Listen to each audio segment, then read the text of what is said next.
Bien, pues entonces con vuestro permiso inicio la grabación de esta sesión de videoconferencias en torno a construccionismo social y política, día 15 de octubre, y son las 7:10 de la tarde, hora española, ¿verdad?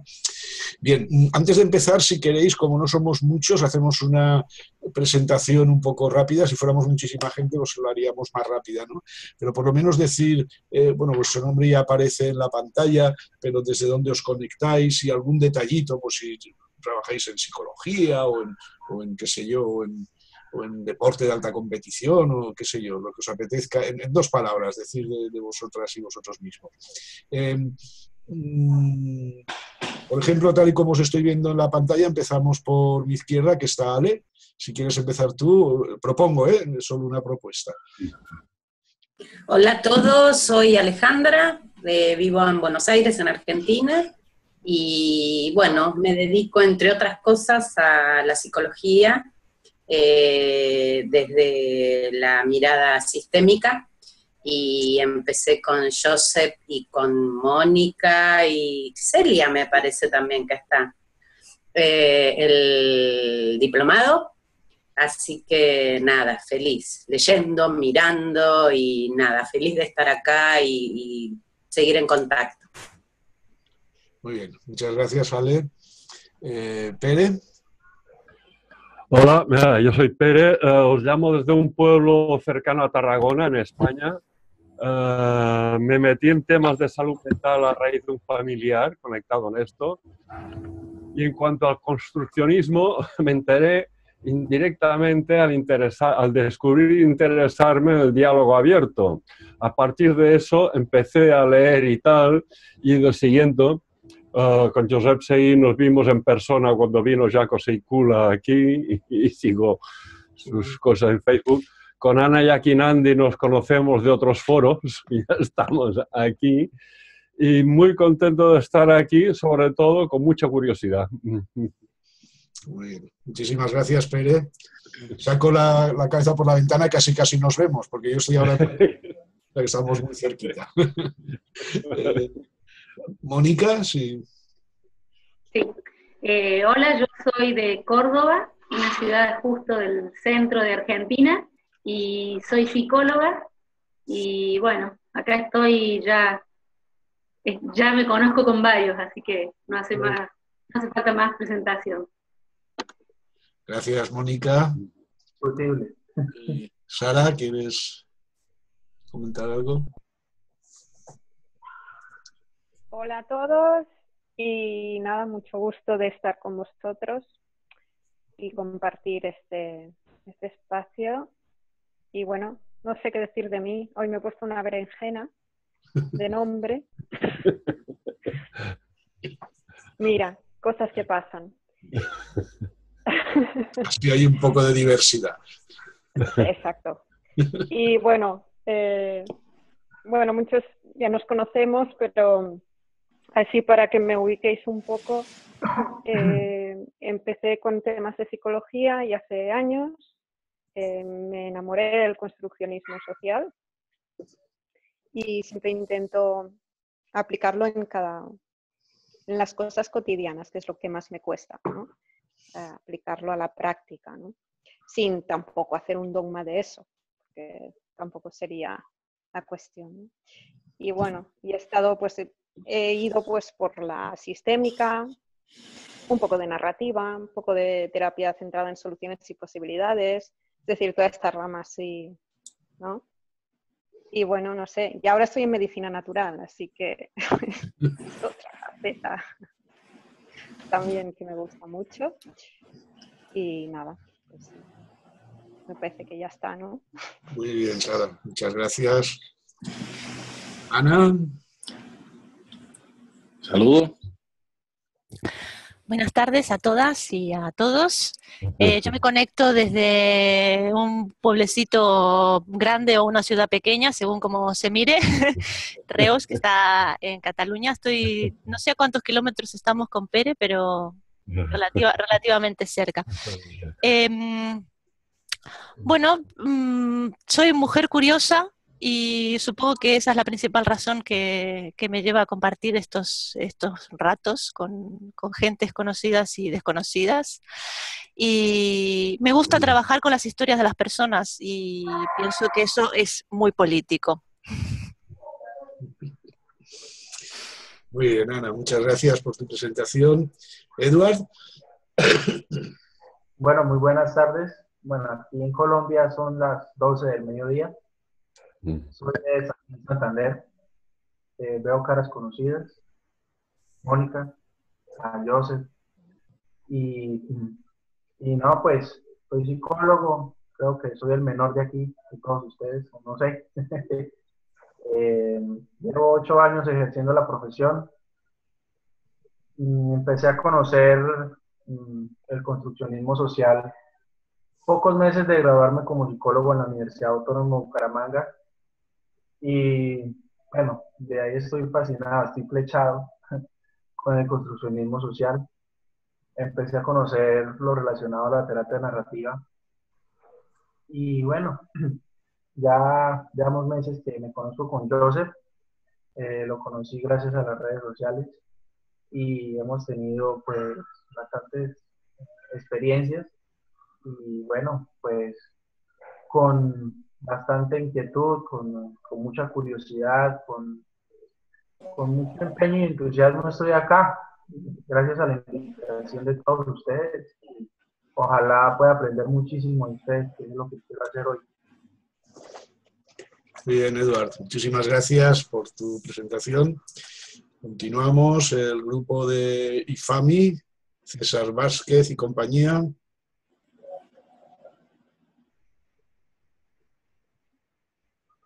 Acordaros de activar el micrófono. César. César. Parece que se ha quedado. Bueno, pues continuamos. A ver, no sé si ha quedado la imagen parada vuestra. IFAMI, ¿podéis moveros alguien? Tal vez no nos escuchan. Vale. Bueno, ahora miraré a ver por el chat. Continuamos, Celia, si te parece. Hola, me llamo Celia y estoy conectada desde Barcelona. Y bueno, he estado en un congreso de Lorna que hace terapia reconstructiva interpersonal, muy interesante. Y voy a definirme en una frase que ha mencionado la ponente, la presentadora. Decía que somos yonkis de la buena formación. Entonces, supongo que esto me acerca a estos cursillos que ofrece Josep, tan interesantes. Muy bien, pues muchas gracias, Celia, por tu opinión y por tu presentación. Continuamos. Ángel. Saludos. Hola, Ángel, ¿qué tal? Hola, saludos. Soy Ángel de Puerto Rico, de Ponce, que es la segunda ciudad que queda en el sur, y acá son las 1:18 de la tarde. Soy estudiante de psicología, ya estoy en mi proceso de presentar la defensa de psicología industrial, pero en uno de los cursos conocí el socioconstruccionismo y eso me hizo alejarme de la psicología industrial y adentrarme en la psicología del trabajo y la psicología de la liberación, y pues desde ahí es que estamos trabajando y mi tema de tesis es sobre los sindicatos y actualmente milito en el Partido de los Trabajadores acá en Puerto Rico. Así que mucho gusto a todos y a todas.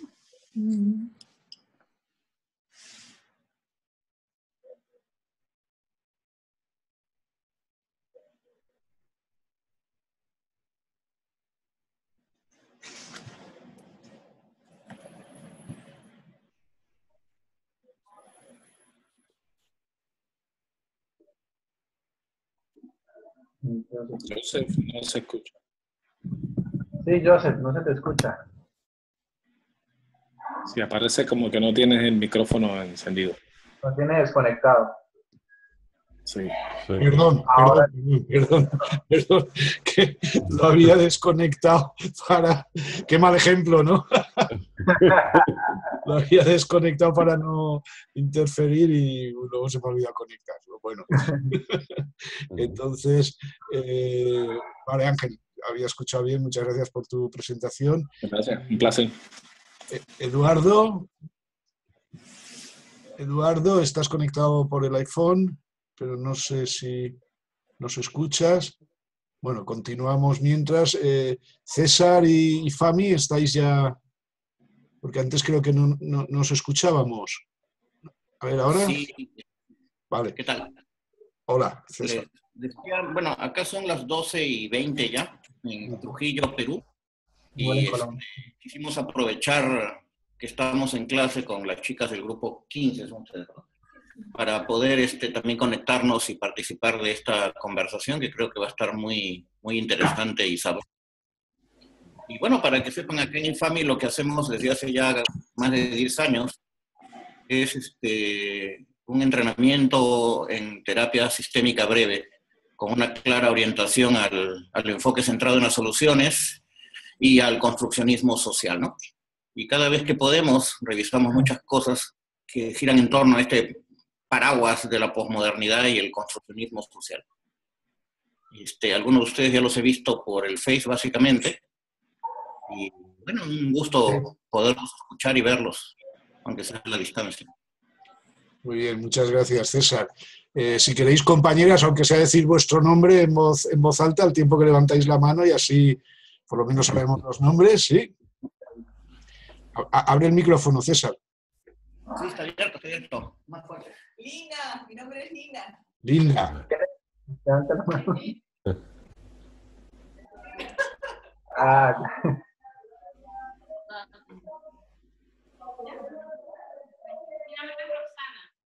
Rosana, no, es que no se escucha casi. Bueno. Bueno, a ver, acá tenemos a Daniela. Sí, vale. Erika. Katia, Atala, Gloria, Cintia, Roxana y Lina. Muy bien. Muchas gracias. Ahora sí que nos hemos enterado. Muy bienvenidas de Perú. Continuamos un poco con las presentaciones. Amanda ahora no está. Liliana. Hola. Sí. Oye bien. Un gusto para todos. También soy colombiana. Estoy ubicada en la ciudad de Florida Blanca. Y nada, por nace soy profesional en trabajo social y actualmente termino mi especialización en intervención familiar sistémica y de ahí conozco el construccionismo social, todo mi interés, mi pasión, mis ganas. He trabajado algo de terapia narrativa, también desde la sistémica y bueno, encantada de conocerlos y de compartir con ustedes y de aprender. Buena paisana. Muchas gracias. Muchas gracias, Liliana. Y bueno, pues vamos a ir empezando. Eduardo, no sé si nos escuchas. Hola, Eduardo. Vale, y Amanda se ha levantado un momentín. Bueno, pues vamos a ir empezando, si os parece. Si queréis, comparto mi pantalla y así os compartiré. A ver, ¿dónde tengo esto? Alguna transparencia, aunque tampoco quisiera que dar demasiado peso a las transparencias, ¿no? Porque me gustaría que fuera una sesión más bien, pues eso, dialógica. Ya sé que el tema da para bastante, ¿no? ¿Estáis viendo mi pantalla? Sí. Sí. Vale. Entonces, bueno, un poco como presentación, pues comentaros que bueno, esta sesión la hemos organizado desde la Asociación Española de Prácticas Colaborativas y Dialógicas, en diálogo, con el soporte de Humans en Red, Escuela de Psicología, que es nuestra página profesional. En diálogo es una asociación sin ánimo de lucro, en la que bueno, pues organizamos actividades de diferentes características. Sin ánimo de lucro no quiere decir que a veces no cobremos algo, ¿no? Porque también necesitamos algo de dinero para subsistir, pero sin ánimo de generar beneficios, digámoslo así, ¿no? También aprovechamos esta ocasión pues, para celebrar el 10º aniversario, que ha sido ahora en septiembre, del blog construccionismosocial.info. Insisto en lo de info porque hace poco que hemos cambiado la extensión web, ¿no? Que muchas y muchos de vosotros ya conocéis, y bueno, empezamos como una aventura muy pequeñita hace 10 años, y tampoco es que sea ningún monstruo, ¿no? Pero sí que es cierto que es el espacio en castellano, en español, más visitado sobre construccionismo social en la red, ¿no? Y la verdad es que hemos tenido pues, altibajos de diferentes características, pero también es cierto que, bueno, que nos hace mucha ilusión pues, cumplir estos 10 años, ¿verdad? Y luego también pues, como una actividad que ya prometimos cuando fundamos la página de Facebook de construccionismo social y relacional, pues ya prometimos que de vez en cuando organizaríamos alguna actividad gratuita. Y aquí estamos, esta creo que es la segunda ya, pues con el soporte, como digo, de Diálogo y de Humans en Red, Escuela de Psicología, y aprovechando para celebrar, haremos más actividades de otras características y de estas mismas, para celebrar el cumpleaños de nuestro queridísimo blog, ¿no? Esta foto que veis aquí pues tiene algo que ver seguramente, o no lo sé, ya lo iremos viendo, ¿no? Es una foto que tomé yo mismo durante mayo del 68, no, que yo era muy jovencito, ya había nacido, pero era muy jovencito, durante el famoso 15M, ¿no? Español del 2011, ¿verdad? Que yo creo que fue un movimiento social y político pues que puede servirnos como referente para algunas de las cosas que vayamos a hablar, ¿no? Bueno, de lo que vamos a hablar básicamente, un poco como guión, aunque insisto en que me gustaría que esto fuera lo más abierto posible y lo más participativo posible. He preparado un poco este guión y estas transparencias. Esto también a partir de un curso que tenemos sobre todo a través de videoconferencia, que hicimos ya una primera edición el año pasado, que son, creo que recordar, unas 12 sesiones de 3 horas sobre construccionismo social en general, y uno de los temas que tratamos es este, ¿no? Vamos a hablar de como algún punto de partida tenemos que tomar. Bueno, pues hemos tomado entonces empezaremos hablando un poco de psicología dialéctica. Propondré a continuación a ver si eso de psicología y política casan bien o no. Propondré una reflexión sobre la predeterminación sociopolítica de los seres humanos, ¿no? En el sentido de que desde el construccionismo social creemos muy poco que las cosas vengan predeterminadas, ¿verdad? Pero, bueno, a lo mejor hay algún matiz. También hablaremos sobre el relativismo en relación con la política. Desde el constructivismo social asumimos bien esto así del relativismo, pero también es algo que se nos critica mucho, ¿no? Porque de alguna manera se puede confundir con el nihilismo, ¿no? Con todo vale y no hay nada que rija nuestras vidas, vamos a decirlo así ahora de momento, ¿no? Ninguna norma, ningún valor, ¿no? Volveremos un poco al principio hablando un poco de construccionismo social y marxismo. No vamos a leccionar a nadie, no os preocupéis por eso. Si a alguien no le suena nada bien eso de marxismo, no os preocupéis que no de esto, ¿no? Y después pues vamos a hablar sobre 2 psicólogos que sin ninguna duda pues tienen bastante influencia, seguro que todos y todas los conocéis, que son Ignacio Martín Baró y Maritza Montero, los 2 latinoamericanos. Por cierto, Ignacio Martín Baró de nacimiento español, pero trabajó y lo asesinaron en Latinoamérica, en El Salvador, como sabéis. Y finalmente pues, hablaremos un poco sobre los movimientos sociales. A mí es un tema que me apasiona, ¿no? Como generadores de conocimiento político y también de conocimiento psicológico. Y bueno, el que a mí me apasione no significa más que lo he puesto aquí, pero si no queréis que hablemos de eso, pues no hablamos de eso. O sea, tampoco estamos en una clase donde haya que hacer exactamente lo que diga el profesor, ni muchísimo menos. Simplemente yo coordino un poco, propongo estos temas y vamos a tratarlos un poquito, ¿no? ¿Os parece bien un poco este guión? ¿Os parece interesante? Es una buena manera de, por lo menos, tener una referencia, ¿verdad? Y en cualquier caso, no tengo previsto el pasar las transparencias, digamos, y se me ve muy amarillo, parece que tengo ictericia, el pasar las transparencias y dejar un espacio al final, sino que durante todo este tiempo, cuando queráis intervenir, vos abrís el micrófono, de, oye, que quiero decir esto, que con esto no estoy de acuerdo, que preferiría enfocarlo de otra manera. Insisto, quienes habéis estudiado conmigo sabéis que en general en las clases no soy una persona directiva, ni lo que pasa es que cuando es una clase como tal, por la que pagáis, pues algo hay que dar, ¿no? Y algo hay que estructurar. Pero ni siquiera ahí soy demasiado directivo, pues mucho menos aquí, ¿no? Que lo planteo más bien como una charla en la cual simplemente propongo este guión, ¿no? ¿Os parece entonces que comencemos partiendo un poco de ese guión? Bueno, yo...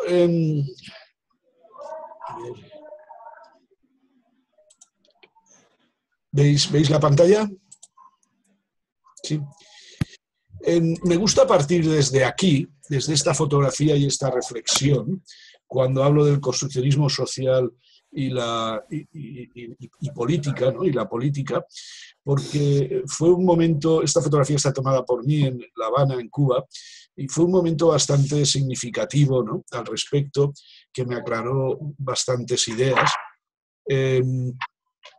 Y claro, pues hablo desde la experiencia, ¿no? Como todos hablamos desde la experiencia o desde los conocimientos o las lecturas que hayamos hecho.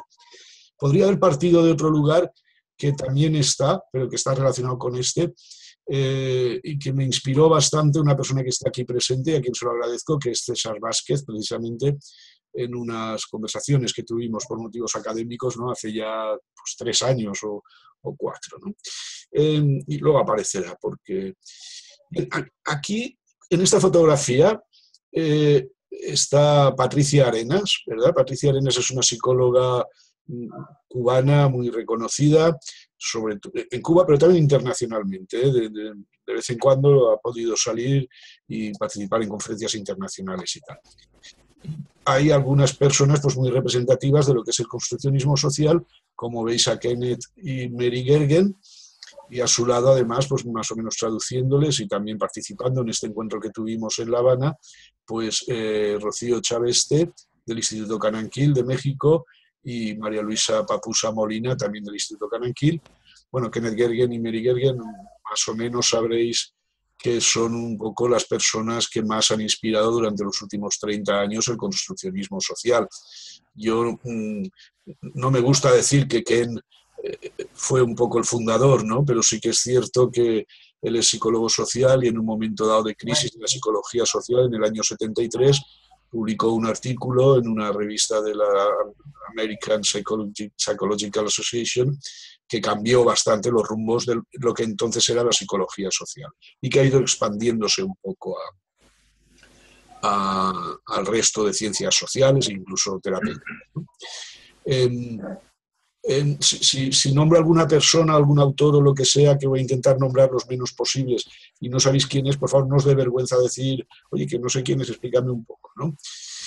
Bueno, previo a esta reunión que organizamos hace 2 o 3 años en La Habana, al hilo de, luego había un congreso intercontinental de psicología, habíamos tenido una serie de reuniones virtuales en el seno del Taos Institute, que como sabéis, pues es la institución que agrupa a las personas en todo el mundo que trabajamos más o menos de estas ideas, y al cual, por cierto, pertenecéis a algunas y algunos de los que estáis aquí.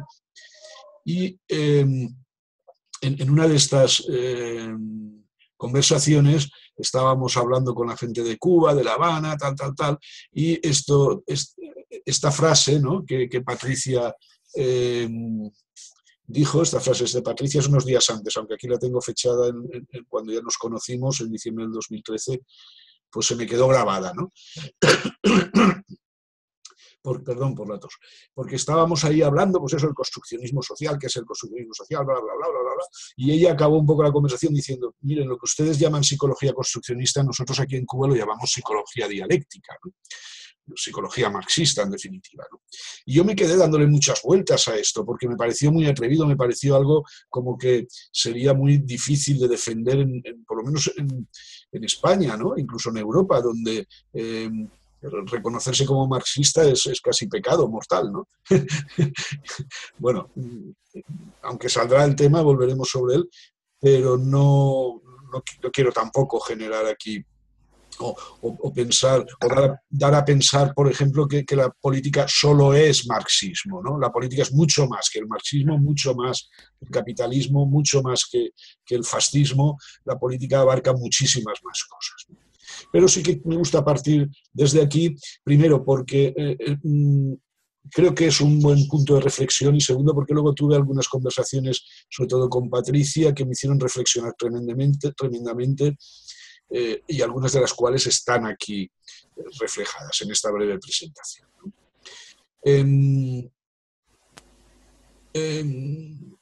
Vamos a ver, bueno, política no nos da tiempo, ¿verdad?, a volver a ir al origen, pero como sabéis, viene de la palabra polis, ¿no?, de los griegos.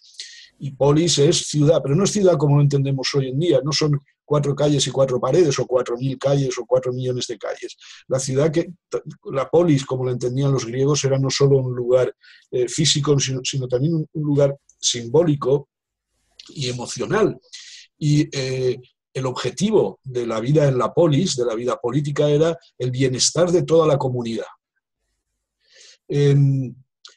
Esto es política, o esto es política para mí. Cuando vamos al campo de lo práctico, y esto ya es bastante práctico, bueno, pues podemos decir qué es eso de bienestar, qué está pasando cuando verdaderamente parece que hay algunas personas que tienen un bienestar en la vida y otras que no, en fin, y que hay tantas injusticias y tantas guerras y tantas cosas, ¿no?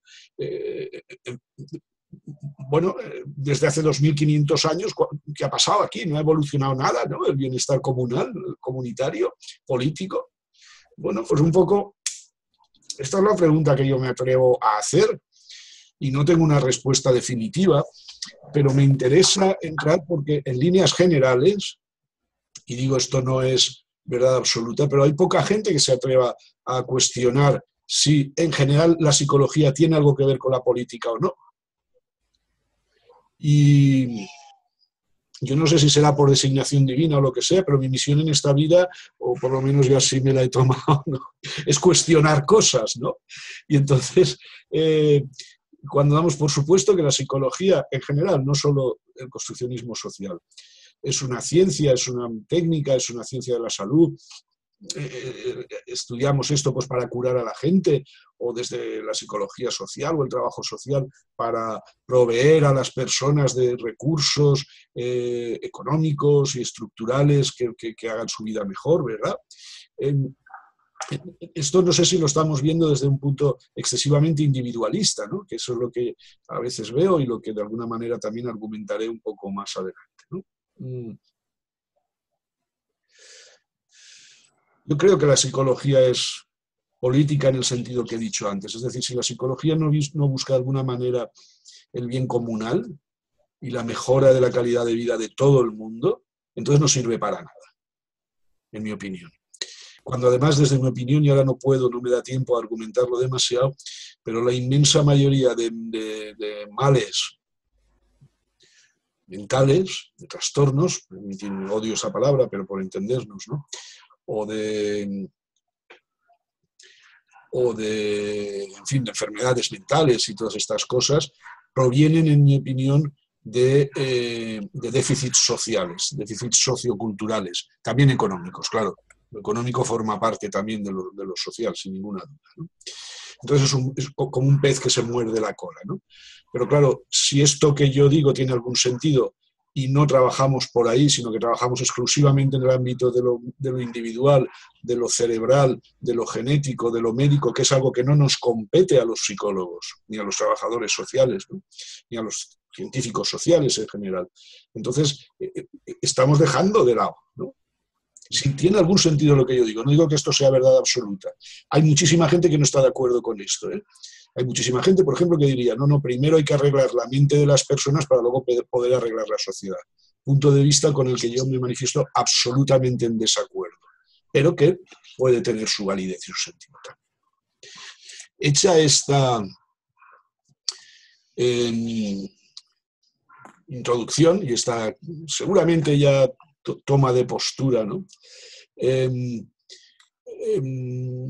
Propongo que abráis los micrófonos, ¿no? Y a partir de aquí me gustaría escuchar opiniones en relación con esto. No hace falta que estéis de acuerdo, insisto, no se trata aquí de aleccionar a nadie ni de...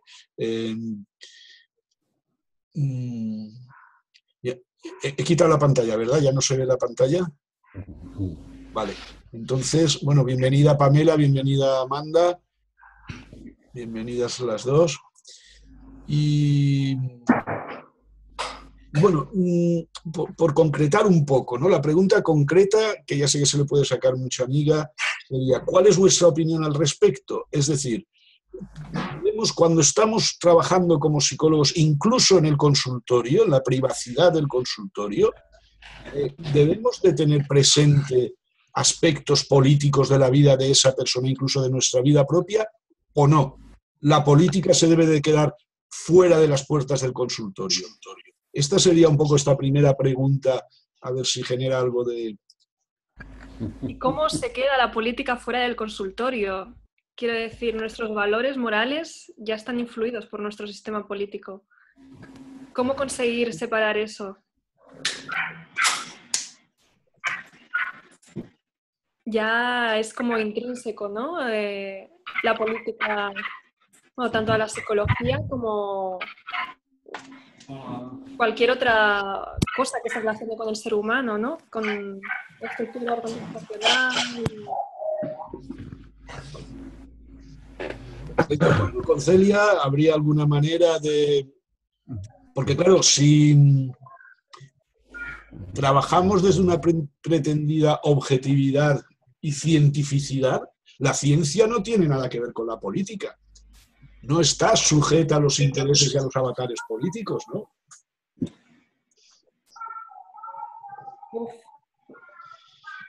Un neurólogo... Ojalá no estuviera sujeta. ¿Cómo? Ojalá no estuviera sujeta. Un neurólogo deja la política fuera del laboratorio, en teoría, cuando está haciendo sus investigaciones, ¿no? Porque Disiento. A ver. La política es condición humana. Cualquier cosa que hacemos, en cuanto tiene repercusión en otros, de la forma que sea, es un acto político. Incluso un neurólogo, si decide investigar una cosa y dejar de investigar otra, eso es un acto político. Vamos, a mi entender. Incluso el objetivo del... Perdón. Sigue, Celia, sigue. Incluso el objetivo de ese investigador, supuesto que estamos hablando, es un acto político. El concepto de bienestar y el objetivo de tratamiento ya en sí será un acto político. Ya no puedes escapar a eso.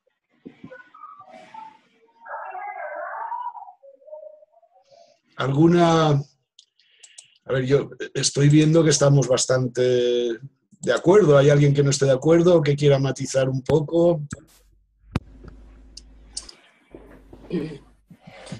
Aquí en Argentina, o por lo menos es la apreciación que tengo yo, cuando hablamos de política en general, se relaciona mucho con partidismo.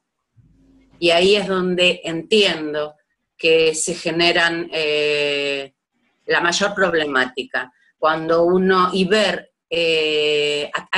sea, se tiende al individualismo, se tiende a que unos tengan poder por sobre otros y me parece que a veces quedan afuera cuáles son los intereses comunes o cuáles son los temas que nos influyen a todos. Y ahí es donde se producen los problemas más grandes. ¿No? A ver, lo estamos viviendo muy fuertemente en este momento, donde hay una compulsa muy grande y donde se está posicionando el neoliberalismo, ya se ha posicionado y genera mucho malestar y la preocupación en general en la población es que muchos no puedan ver que hay intereses creados muy fuertemente de dominación sobre otros. Bueno, eso es un poco lo que quería introducir en función de cómo se vive la política. Acá en general es una mala palabra, yo no hablo de política, a mí no me interesa cuando uno les plantea todo es político, el ser humano es político, somos seres sociales. Y cuando empieza uno a hurgar un poquito en eso es cuando empiezan a surgir cuántas cosas tenemos en común y que los intereses por ahí, los objetivos que queremos son muy parecidos o estamos muy cercanos. Cuesta mucho en nuestra sociedad que se pueda pensar en lo colectivo. Bueno, tiro eso. Quiero señalar que no podemos eludir la política. El individualismo es una opción política tanto como cualquier otra. Igual que abstenerse en unas elecciones es una opción política, o sea, eso es ineludible.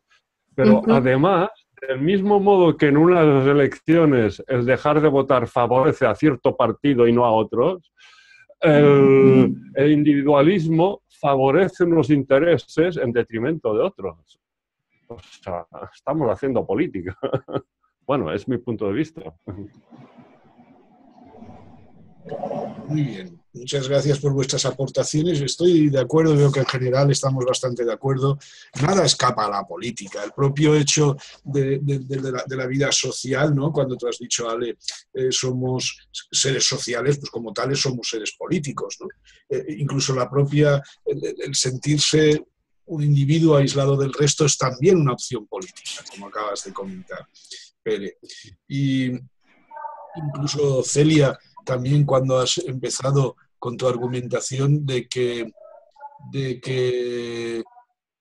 es imposible prácticamente, ¿no?, dejar fuera del consultorio nuestros valores, ¿no?, de los cuales también vamos a hablar ahora un poco, inspirados por un catedrático de Psicología Social de la Universidad Autónoma de Barcelona, que seguro que conocéis todas y todos, ¿no?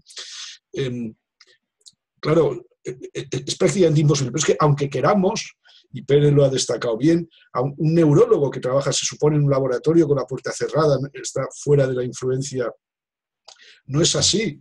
Una frase que me ha gustado, Pérez, es: la propia decisión de investigar una cosa y no otra ya es una decisión política. Sí, sí. ¿Verdad? La propia decisión de tomar una postura, digamos,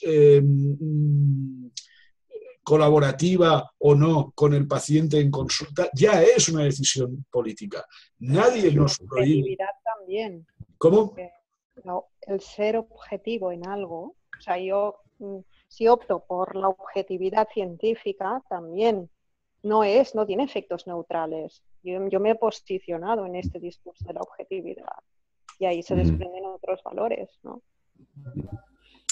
Yo creo que la política, de pronto lo que pueda dificultar un poco ese carácter social, ese carácter intersubjetivo, es el poder. Desde el punto de vista de lo que se denomina el abuso de poder. Por ejemplo, aquí en Colombia, hace unos días atrás, yo creo que la mayoría de ustedes se dieron cuenta que hubo una votación para mí muy fundamental, que era llamado el plebiscito por la paz. Toda la gente del mundo decía, pero ¿por qué la gente vota por el no?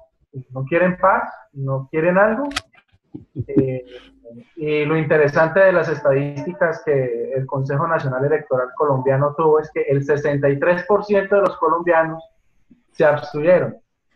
Muchos dijeron, y entre esos yo, decía, pero ¿será que los colombianos no les interesa votar por la paz? Y fíjense que en estos momentos he aprendido a través de ustedes en estos momentitos que abstenerse es algo político.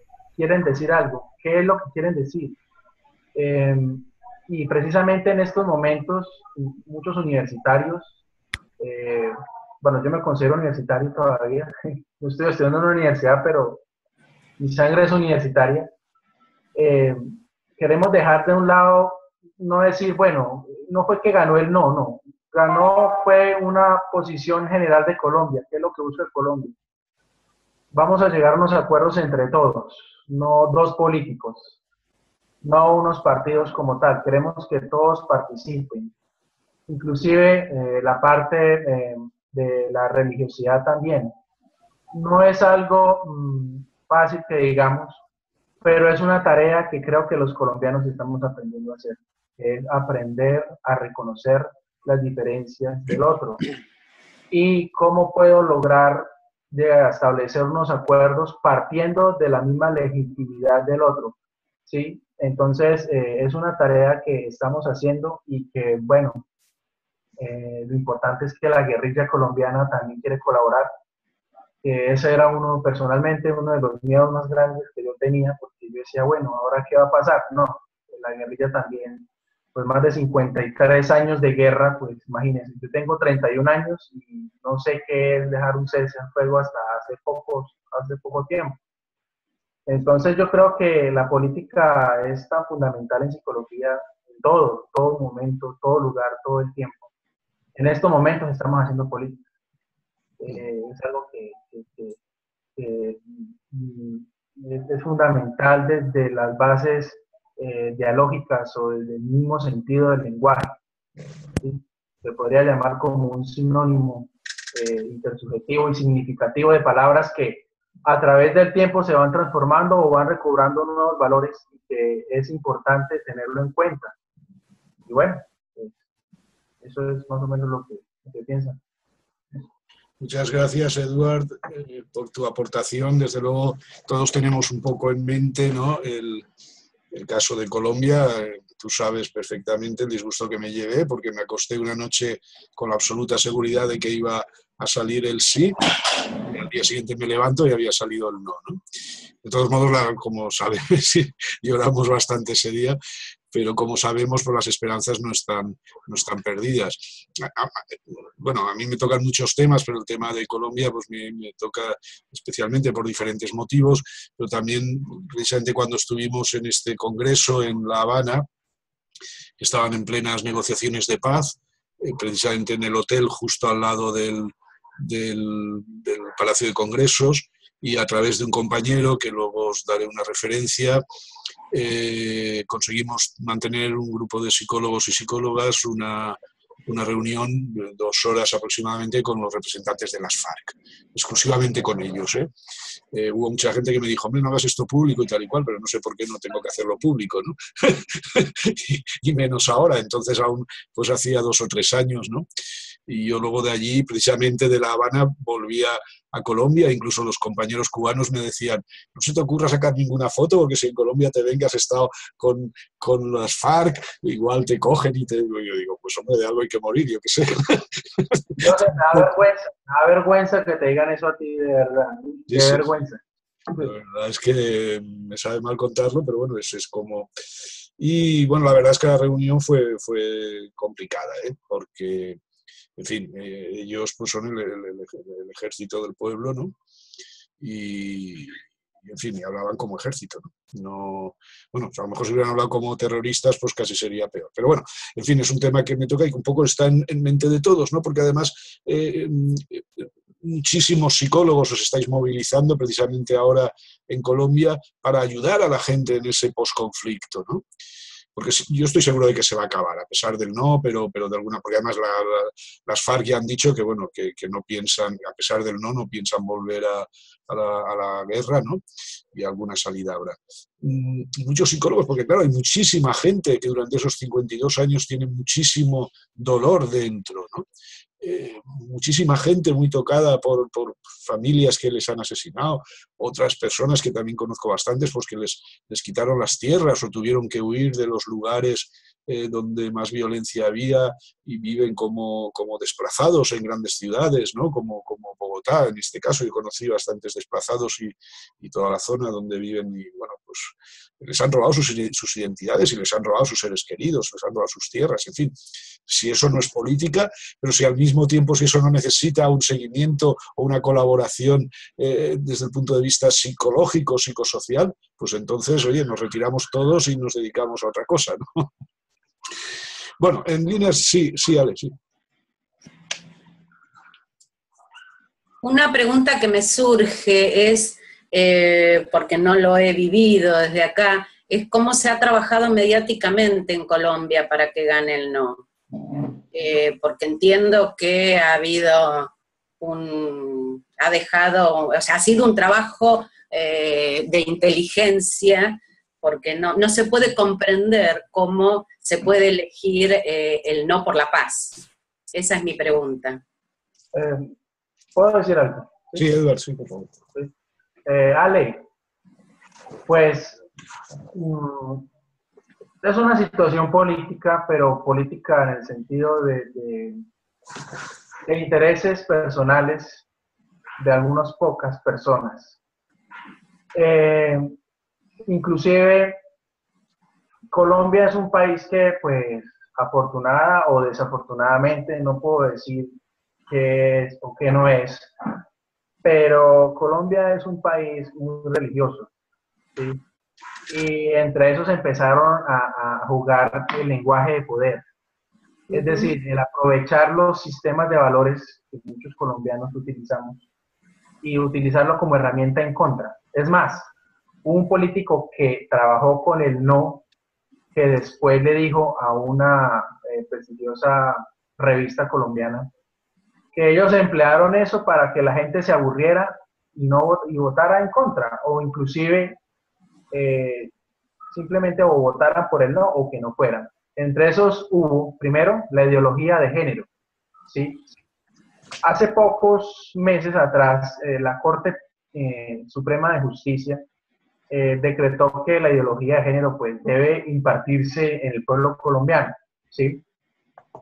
Hace poco renunció la ministra de Educación, Gina Parodi, porque fue muy criticada, inclusive fue ya, cruelmente, personalmente digo yo cruelmente, bueno, lo decimos muchos, fue amenazada, fue insultada, en fin, porque pues ella tiene su preferencia sexual, ella es una mujer homosexual, le gustan pues mujeres o personas de su mismo sexo. Y debido a eso, la parte religiosa dice que, bueno, que no, que porque eso va en contra de las leyes bíblicas y bueno, en fin. Y hicieron todo lo posible para desterrarla y lo lograron. Y eso lo aprovecharon en el plebiscito. En el plebiscito nunca se habló de eso en los acuerdos. La gente de Colombia de pronto no tiene, o no sé, me atrevería a decir que de pronto el interés por leer los acuerdos. Yo los leí y en ningún momento hablaba de la ideología de género. Una cosa diferente es el respeto por las diferencias del otro, pero algo especificado en la ideología de género no. ¿Sí?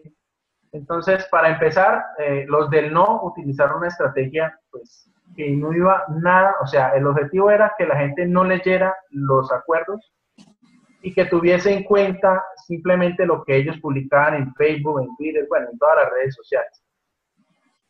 ¿Cuáles son los objetivos o los intereses? Yo no soy una persona, pues de pronto muy conocedora del tema como tal, pero sí conozco cosas muy importantes. Cuando yo se hablaba de la cuestión del desplazamiento, hay intereses políticos en ese lado, Ale, porque resulta que muchos de los que iban por el no, que de hecho son senadores, son dueños de tierras que fueron vendidas por los paramilitares, ¿sí? O diferente a la guerrilla, ¿sí? Porque los paramilitares fueron personas del campo, personas adineradas que se financiaron o que tenían el dinero para ellos armarse y defenderse contra la guerrilla. Entonces ellos hicieron más de 6 millones de desplazamientos por toda Colombia. ¿Y qué hicieron? Lo que hicieron fue vender las tierras a personas adineradas. Entre esos está el máximo representante del no, que es el senador Álvaro Uribe Vélez, a través de sus hijos. La senadora Cabal, que también tiene por ahí tierritas pendientes. Entonces, fíjense que detrás de eso hay un interés que, aunque es político, es individual. Individual en el sentido, ¿por qué? Porque, pues, individual en el sentido de que puede ser propio, pero como no es la única persona, son muchos. Inclusive, entre esos hubo mucho cristianismo donde hablaba de que, bueno, empezaron a perpetuar el plebiscito, no, es que los acuerdos, eso es un pacto con el demonio, en fin, aprovecharon la situación significativa de los colombianos para ir en contra. Pero ¿sabes una cosa, Ale? Lo interesante de las votaciones fue que la diferencia entre el sí y el no fue el 0,47%, es más, no hubo ni el 1%, o sea, la diferencia fueron por 30.000, 40.000 votos. Para un país de 47 millones de habitantes eso es muy poco, ¿sí? Sin embargo, lo que más me llama la atención fue el abstencionismo. Por eso, como dije en un principio, ¿qué estará pasando? ¿Qué estará pasando? ¿Aló? Sí, sigue. Creí que se había caído la red. No sé qué estará pasando en el sentido de ese abstencionismo. La pregunta es como, pues yo estaba por el sí, y en ese momento mis emociones estuvieron al desbordo. Yo decía, pero por Dios, ¿por qué no quieren votar? Quieren la guerra, la indiferencia es lo peor. Puede que no sea indiferencia como tal o como uno lo pueda pensar. Entonces, después del plebiscito, Ale, muchos universitarios, muchas personas, muchos jóvenes, decimos, bueno, es que aquí no quiere que gane el no, no quiere que gane el sí, queremos es que Colombia termine por la paz, termine con paz, que se acabe la guerra. Personalmente agradezco a las FARC que ellos se tomaron su tiempo y dijeron, no, nosotros tenemos todavía el gesto de paz. Es decir, ellos están esperando qué pueden hacer. Yo creo que esto es la verdadera política, o verdadera no, parte de lo que podría ser política. La posibilidad que uno tenga de decir, bueno, hubo acuerdos o se reunieron entre 4 años y dijeron no, ¿qué pasará? Ellos tal vez abrieron espacios para la reflexión. Entonces, eso es lo que queremos aprovechar, Ale, y todos los demás que están aquí presentes. Y para comentarles eso, la idea es demostrar que se quiere buscar y establecer un acuerdo más global. Inclusive, muchos otros tipos de religiones, no solo la católica, ¿sí?, que es la más representativa, diría yo, en todo el mundo, sino que otras religiones también quieren compartir. Pero entonces, ¿cuál es el punto de partida de nosotros? El punto de partida es, hombre, hablemos lo que acordaron realmente, o lo que acordaron la FARC y el gobierno, ¿sí? No es lo que se decía en redes sociales, no que es que hubo un pacto con el diablo, no es que se quiera implementar algo a juro, ¿no? En ningún momento, ¿sí? Como decían o dicen por ahí, si no te gustan los homosexuales, pues no hables con ellos, pero no los irrespetes tampoco, ¿sí? Si vas en contra de alguna otra idea, pues bueno, tienes todo el derecho de ir en contra, pero de una manera legítima, de una manera moral, porque yo creo que uno de los componentes políticos es una moral, o por ejemplo, desde el punto de vista no como establecer unas leyes de comportamiento, sino el establecer las diferencias. Para mí esto es importante. El que yo reconozca que no soy único, que hay otra persona que también tiene deseos e intereses, pues me da a pensar a mí que lo que yo pueda hacer puede afectarle o no a la persona que está al lado mío. Y eso es lo que queremos hacer, Ale, y que queremos demostrar. Entonces... Pues, oye, muchísimas gracias. Me parece un ejemplo clarísimo de lo que estamos hablando, y además viene muy bien para algo que más o menos, ¿no?, nos suena a todos y nos afecta a todos, aunque en el caso, por ejemplo, de los europeos esté pasando a 10.000 kilómetros de distancia, pero a todos nos afecta, ¿no? Es algo práctico, ¿no?, algo real, algo de lo que todos tenemos conocimiento, y donde se pone sobre la palestra, muy bien explicado, gracias Eduard por la explicación, pues cómo la política está ahí, claro, aquí es un ejemplo clarísimo, hay unos intereses, me ha gustado cuando has dicho, bueno, hay unos intereses individuales, ¿no?, de una familia en concreto, ¿no?, la del anterior presidente, Uribe, y que representa a todas las oligarquías, y las oligarquías son comunes en el mundo entero, no son solo ¿verdad?, las usamos muchas veces, nos resuenan mucho en Latinoamérica, no, oligarquías hay en todo el mundo, en Europa, en Estados Unidos, en Extremo Oriente, en África, ¿no? Y bueno, esto es política pura, Esto es política pura que desemboca en guerra, que desemboca en terrorismo, como en su momento también en España pasamos 50 años con el asunto de la ETA, ¿no? Y bueno, y con muchas otras cosas que se complejizan muchísimo. Fijaros, se complejizan tanto como todo lo humano. Es decir, ahora me viene a mí la reflexión de, a partir, y os invito a que os quedéis un poco con esta reflexión, ¿no? A partir de un conflicto tan tremendo que es una guerra fratricida, ¿no? Una guerra dentro del propio país, como es la guerra de 52 años de Colombia, cómo es también un reflejo de la complejidad de la mente humana. Hasta incluso si queremos considerar a la mente humana como algo individual, que no podemos, es absolutamente imposible, pero cuántas cosas influyen en cada uno de nosotros desde todo el contexto en el que vivimos, un contexto cada vez más amplio. Hace 50 años no nos hubiéramos enterado de todas estas cosas que hoy sabemos sobre Colombia, ¿no? Yo recuerdo cuando era un adolescente, cuando mataron a Allende, ¿no? Y aquí hay alguien de Chile. Pues nos llegaban las noticias, además de que, claro, todavía estaba vivo Franco, todavía vivíamos y no soy muy mayor, pero aún pillé a Franco vivo, ¿no? Llegaban las noticias con cuentagotas, pero es que no había lo que hay ahora. Yo no, sí creo que ya había televisión en blanco y negro, pero claro, la televisión franquista no hablaban, o sea, saludaban a Pinochet, pero no hablaban quién era Allende, ¿no? Entonces, hoy me estoy refiriendo como personas, ¿no? Y me gusta más hablar de persona que de individuo, ¿no?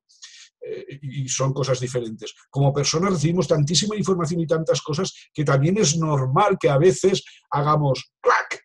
Y nos salgamos de lo que sería no sé, un comportamiento digamos, no normal, porque la normalidad sabéis que no es de mi gusto, pero más o menos equilibrado, ¿no? Y empecemos a hacer cosas raras. Y cosas raras puede ser cualquier cosa, ¿verdad? Cualquier cosa que la gente no considere normal, cualquier cosa que no le pase al 90% de las personas que están dentro de la curva de Gauss, ¿verdad? Vale, esto me da pie a decir que precisamente en el construccionismo social lo que nos interesa es lo que está fuera de la curva de Gauss. A mí no me interesa como psicólogo ni como científico social, si me permitís que me ponga esta etiqueta, que es muy inadecuada, ¿no? Ni como investigador, me interesa lo que pasa dentro de la curva de Gauss. Además, también, si miras lo que pasa dentro de la curva de Gauss, resulta que también están muy mal los que están ahí dentro. Es que están muy mal, porque estos días en España, por ejemplo, estamos con los juicios estos por la corrupción, y yo veo la tele todos los días, aunque sea la tele oficial, ¿no? Y me gusta verlo, y digo, pues estos tíos están locos, además de ser unos hijos de puta, perdón por la expresión, es que están locos, pero ¿cómo se pueden hacer estas cosas, no? Además de ser malas personas, ¿no? Es que están locos, es que no son normales, y ellos son los que quieren que nosotros seamos normales. Son ellos los que nos están manipulando psicopolíticamente para que nosotros seamos normales, pero nunca vamos a poder ser tan normales como ellos, porque no vamos a poder tener un Jaguar, ni vamos a poder tener un yate, ni vamos a poder... Menos mal que algunos van yendo a la cárcel, pocos todavía. Pero bueno, en fin, cómo todo está interconexionado y desde grandes sucesos, ¿no? Que a muchos incluso nos puede parecer que están lejanos, como es este terrible conflicto, como es la situación de la política en general en Argentina, como nos ha comentado antes brevemente Ale, ¿no? Todo eso está dentro no está dentro de nosotros, está aquí, está fuera, está en la conversación, está en el día a día, en todas las influencias que recibimos, ¿no? Bueno, con vuestro permiso, ¿queréis que avancemos un poquito en la presentación que tenía preparada? ¿Sí? Entonces voy a volver a compartir mi pantalla. A ver si nos habíamos quedado aquí, que era un poco, pues eso, psicología y política. Bueno, ya hemos respondido un poco. Parece que estamos de acuerdo en que no pueden estar lejos, sino que son casi lo mismo, ¿no? Yo diría. Se me ocurre esta cuestión, ¿no? Ya os he avanzado antes un poco el tema de la predeterminación, si estamos predeterminados por los genes, si estamos predeterminados, qué sé yo, por la herencia, ¿no? ¿Verdad? No estoy hablando en ningún caso jamás de asuntos espirituales, ¿eh? Si alguien cree que cuando nacemos tenemos un alma, un espíritu, que nos reencarnamos, que lo que sea, me parece fabuloso. Yo no voy a decir si creo en eso o no, porque creo que son cosas íntimas y que se pueden hablar, por supuesto se pueden hacer públicas, pero con mucha calma y con mucho cuidado. Pero sí que parece que la ciencia oficial psicológica nos orienta a que estamos predeterminados, hay un gen de la homosexualidad, hay un gen del alcoholismo, hay un gen de no sé qué, y entonces, ostras, tú, en cierto modo yo pienso, ojalá fuera así, ¿no? Porque entonces si la ciencia genética avanza, que es una barbaridad, como es evidente, pues igual que si detectan que yo al nacer voy a ser bajito, me cambian el gen y me ponen para que mida 1,80, lo cual puede estar muy bien, ¿no? En el caso de una persona que no es muy alta, pues hombre, pues a lo mejor si voy a ser alcohólico y ya llevo el gen puesto y me lo quitan, pues no seré alcohólico, ¡qué bien! O si voy a ser esquizofrénico y ser esquizofrénico es malísimo y todo eso y está muy mal visto, pues me quitan el gen y ya está. Bueno, eso desde el constructivismo social y creo que hasta incluso desde el sentido común, bueno, que sigan estudiando todo lo que quieran los genetistas. También hemos de ser humildes, los psicólogos en general, no sabemos nada de eso, excepto las personas que lo hayan estudiado, pero sí que hay algunas cosas que tienen un sentido. Y esto también, estábamos teniendo esta discusión con esta psicóloga cubana un día sobre el tema ¿no? De que si estamos predeterminados o no, y yo estaba muy cerrado en el tema, no estamos predeterminados en absoluto, para nada. Y entonces ella me dijo, claro, esa socialmente es una idea capitalista, es una idea yanqui, y me preguntó algo similar a esto. ¿Es lo mismo nacer en Uganda que nacer en un barrio rico de Barcelona? O sea, estos niños que están aquí, que se ven en esta tribu de Uganda o de un país, en fin, súper tercermundista, ojo, que no están solo allí, que también en países desarrollados o teóricamente desarrollados como España también hay un nivel de pobreza infantil tremendo, ¿no? Y no digamos también pues en Latinoamérica en muchos lugares, ¿no? Es lo mismo nacer ahí que nacer en un barrio acomodado de Barcelona o de Valencia o de Madrid o de París o de Londres, ¿verdad que no? Hay algo ahí que sí que nos está predeterminando. Otra cosa sería esta idea ultra neoliberal, ¿no? De decir, bueno, es que un niño de Uganda puede llegar a ser presidente de Estados Unidos. Claro, ya lo sé que hace 30 años era impensable que un negro llegara a ser presidente de Estados Unidos.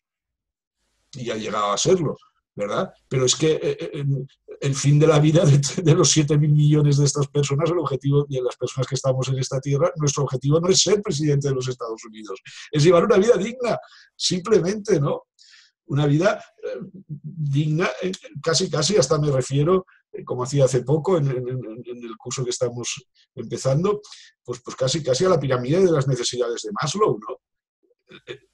Que ya sé que está muy superada, pero vamos, si no tienes las necesidades fisiológicas de supervivencia básicas cubiertas, pues todo lo demás, ¿qué?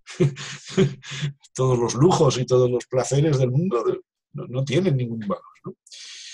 Bien, dejadme por favor que os presente, aunque seguro que lo conocéis todas y todos, a Tomás Ibáñez. Tomás Ibáñez es un psicólogo social que se exilió, sus padres se exiliaron durante la Guerra Civil Española a Francia, participó muy activamente en el mayo del 68 en París, y en el año 73 justo volvió a España, ya cuando se empezó a abrir un poco la mano, y él había estudiado en la Sorbona, estudió con Foucault y con más gente, conoció a Derrida, en fin, a todas las personas representativas de las ideas postestructuralistas, y obtuvo la cátedra de Psicología Social de la Universidad Autónoma de Barcelona, en la que estuvo pues, hasta hace unos 10 o 12 años que se retiró, ¿no? Y este hombre ha escrito bastantes libros. Yo destaco aquí un par de libros, ¿no?, de él, que son prácticamente los dos últimos. Desde que se jubiló ya no ha vuelto a publicar nada más de esto. Él es de una ideología clarísimamente anarquista, y únicamente se dedica a dar conferencias y escribir algún libro o algún artículo sobre anarquismo, ¿no? Sobre psicología, francamente, no ha vuelto a escribir. Permitidme que os lea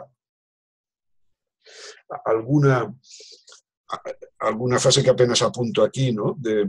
Por ejemplo, del libro Contra la dominación, variaciones sobre la salvaje exigencia de libertad que brota del relativismo y de las consonancias entre Castoriadis, Foucault, Rorty y Serres, que son 4 filósofos que le encantan a Ibáñez, no vamos a entrar ahora, pero el tema de la exigencia de libertad que brota, la salvaje exigencia de libertad que brota del relativismo.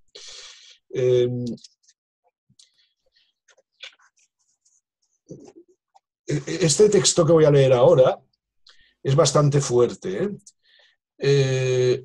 Está escrito por Tomás Ibáñez, no está escrito por mí, pero lo dejo ahí un poco para que nos sirva como reflexión y luego lo matizaré con el segundo punto, ¿no? Es un texto muy breve. Argumentar en clave relativista conduce a hacer afirmaciones como, por ejemplo, que el acto de poner una bomba y matar a 200 personas, está hablando del atentado de los trenes de Atocha, del año 2004 en España, en Madrid, poner una bomba y matar a 200 personas no es intrínsecamente malo desde el punto de vista moral. Este acto solo resulta despreciable y totalmente despreciable desde los valores con los cuales nos comprometemos. Pero esos valores que estamos eventualmente dispuestos a defender con uñas y dientes no tienen ni mayor ni menor grado de fundamentación última que los valores que esgrimen los terroristas. No son intrínsecamente ni mejores ni peores que los valores opuestos. Insisto en que esto es muy fuerte, insisto en que habría que leerlo también en su contexto, e insisto en que no lo he escrito yo. Pero esto es relativismo en clave pura y en clave intelectual. Es decir, si en esa bomba que han puesto y han matado 200 personas, una de esas 200 personas es mi pareja, mi hija, mi madre, seguramente me enfadaría mucho leer una cosa así, ¿verdad? Pero desde el construccionismo social, en esta vertiente relativista, se puede hablar de todo. Se puede hablar con todo el mundo. Se puede hablar con un terrorista, con un paramilitar, con un miembro de las FARC, con un nazi. Se puede hablar de todo. Este es uno, creo yo, de los valores fundamentales para mí del construccionismo social. Cuando el construccionismo social no defiende ningún valor general en absoluto. Cuando pongo a Ibáñez un poco como ejemplo, él fue el introductor en España y en gran parte de Latinoamérica del construccionismo social, precisamente. Él conocía a Gergen y, bueno, y a través más que nada de las ideas estructuralistas, pues es como empezó también a diseminar un poco estas ideas en la universidad. Y luego bastantes de sus alumnos y tesistas, doctorandos, han seguido estas ideas, incluso han tratado de transgredirlas y de ir más adelante. En un artículo que tengo escrito que saldrá pronto, explico un poco esto. Ya os lo pasaré cuando esté. Se publicará en un libro del Taos Institute y de acceso gratuito, ¿no? Bien, en cualquier caso, por dulcificar un poco esto, vamos a la página 51. Vamos a ver. Bueno, básicamente, ahora no encuentro exactamente, o sea, en el otro libro. Bien, el resumen y lo que nos deja un poco más tranquilos, a efectos prácticos, o por lo menos a mí, es de que el hecho de que los valores efectivamente sean contingentes, en el caso que he leído, no son los mismos valores los míos, ciudadano europeo, tal, que los de un musulmán de Irak o de Afganistán, ¿no? Y más en aquella época, cuando hacía un año que España, junto con Estados Unidos e Inglaterra, habían invadido Irak con todas las consecuencias. Los valores no son los mismos. Y seguramente o no lo serán nunca o tardarán muchísimos siglos en coincidir. en algo, ¿verdad? Valores como pueden ser, pues eso, la paz, el respeto, como decías antes, Edward, al espacio de los demás, al espacio no solo ideológico o de pensamiento, sino al espacio físico, ¿no? Este tipo de valores que un poco defendemos desde Occidente seguramente no son los mismos. Temas, bueno, esto lo hemos hablado muchísimas veces, no vamos a entrar en detalle, temas pues como la situación de la mujer, ¿no? En los países musulmanes, ¿no? Bueno, y en los países occidentales también, aunque seguramente no sé si es tan exagerada o no, pero bueno. Pero de ahí lo que me encanta de esta frase de Ibáñez es que dice, no se deduce que no se pueda decidir entre valores. Es decir, yo no tengo prohibido, yo no soy construccionista social, ¿eh? Yo no sé lo que soy, pero no soy, desde luego, por lo menos sí que sé lo que no soy, ¿no? Pero sí que trabajo y me manifiesto adherido a las ideas del construccionismo social, ¿verdad? Pero eso no quiere decir que yo no pueda decidir sobre ciertos valores. Valores que son construidos socialmente, sí. No los llevo intrínsecos en mis genes. No lo sé si en mi espíritu, pero en mis genes seguro que no. Esos valores los he aprendido por hábito, por costumbre, por el colegio, incluso muchas veces como contravalores a cosas que han intentado enseñarte y que en algún momento de tu vida has dicho, esto no lo tengo nada claro. Y has tirado por otro camino y has encontrado otro tipo de valores. Y soy yo, y aunque esto parezca una postura individualista, no lo es, el que decide comunalmente, cooperativamente, colectivamente, o en base a esas influencias colectivas, etcétera, qué valores son los que a mí me gusta vivir. No hablo de mí personalmente, aunque lo diga en primera persona, ¿verdad? Esto es lo que me salva un poco, ¿no? Del mal gusto que deja la primera frase, pero es un mal gusto, ¿por qué? Porque lo hemos tenido muy cerca, pues como una persona a quien han matado las FARC, ¿no? En Colombia. Pues hombre, ¿cómo se va a perdonar eso? Es muy difícil. Tengo también escrito un artículo, y ese sí que está publicado ya, ¿no? Sobre el perdón y tal, precisamente en un libro que habla, editado por una colombiana, y que habla sobre otros artículos, otros capítulos, hablan sobre el tema de Colombia, ¿no? Y yo también hablo un poco, aunque no como experto ni muchísimo menos, ¿no? Ya no es una cuestión de perdonar o no un acto de terrorismo, ¿no? Sino de acostumbrarse a vivir, ¿no? O de terrorismo, de asesinato, de qué sé yo, lo peor que podamos imaginarnos, ¿no? Bueno, quería destacar sobre todo a Ibáñez porque es una persona muy comprometida políticamente, ¿no? Y como una idea que una persona que desde el construccionismo social pues sí que toma partido, en su caso, por el anarquismo político, ¿verdad? Pero vamos a continuar viendo algunas otras cosas. Y aquí es cuando antes me he referido, César, creo que estás por ahí, a ver si te veo, que al tener la pantalla en abierto solo veo. Esta frase me la recordó exactamente, ahí está César Vázquez, César, precisamente en un debate, ¿no? Donde él presentaba un trabajo y referenciaba a Marx, y referenciaba exactamente esta frase, ¿no? Y César decía, bueno, esto es al principio de una exposición que él hacía y que está además en su YouTube, y también en la página web nuestra también está. Y al principio de su presentación, que dura 1 hora, dice esta frase, y a continuación dice, a partir de aquí todo lo que voy a decir es lo mismo, es redundar sobre lo mismo que voy a decir, ¿no? Bien, insisto, no se trata aquí ni muchísimo menos, de convencer a nadie, ni de hablar ahora del Marx, ni del marxismo, ni de nada. Pero desde luego encuentro bastante más relación, ¿no? Del marxismo. Hablo de marxismo, no hablo del comunismo político, que ahí habría muchísimo más que hablar y podríamos dedicar muchísimas horas, ¿no? Hablo del marxismo como teoría política, le encuentro muchas más connotaciones, muchas más con el construccionismo social, que por ejemplo con lo que sería, pues qué sé yo, la teoría social nazi, ¿no? Por ejemplo. Aunque no la conozco bien, pero no, lo poco que conozco no le encuentro grandes relaciones con el construccionismo social, ¿no? O con las teorías políticos-sociales de Franco y en fin, ¿no? O de Pinochet o de personas así. Entonces, vale, ya sé que si vamos luego a la práctica, en fin, en Rusia pasaron muchas cosas, en Cuba hay muchas cosas, bueno, no vamos a hablar ahora con detalle, pero hay algunas cosas que te gustan y otras que no. Pues como en cualquier lado, en mi opinión. O sea, lo poco que yo he viajado, pues he visto cosas que me gustan, tanto en Europa como en Latinoamérica, y otras que no. Hasta en Estados Unidos he visto muchas cosas que me gustan también, y estuve solo en la zona más pija, pero bueno, hubo muchas cosas que me encantaron. Ya lo decía Marx en el año 1840, ¿no? La esencia humana no es algo individual, es el conjunto de relaciones sociales. Como César dice en esta presentación que os referencio, dice, es que a partir de aquí ya no hemos descubierto nada.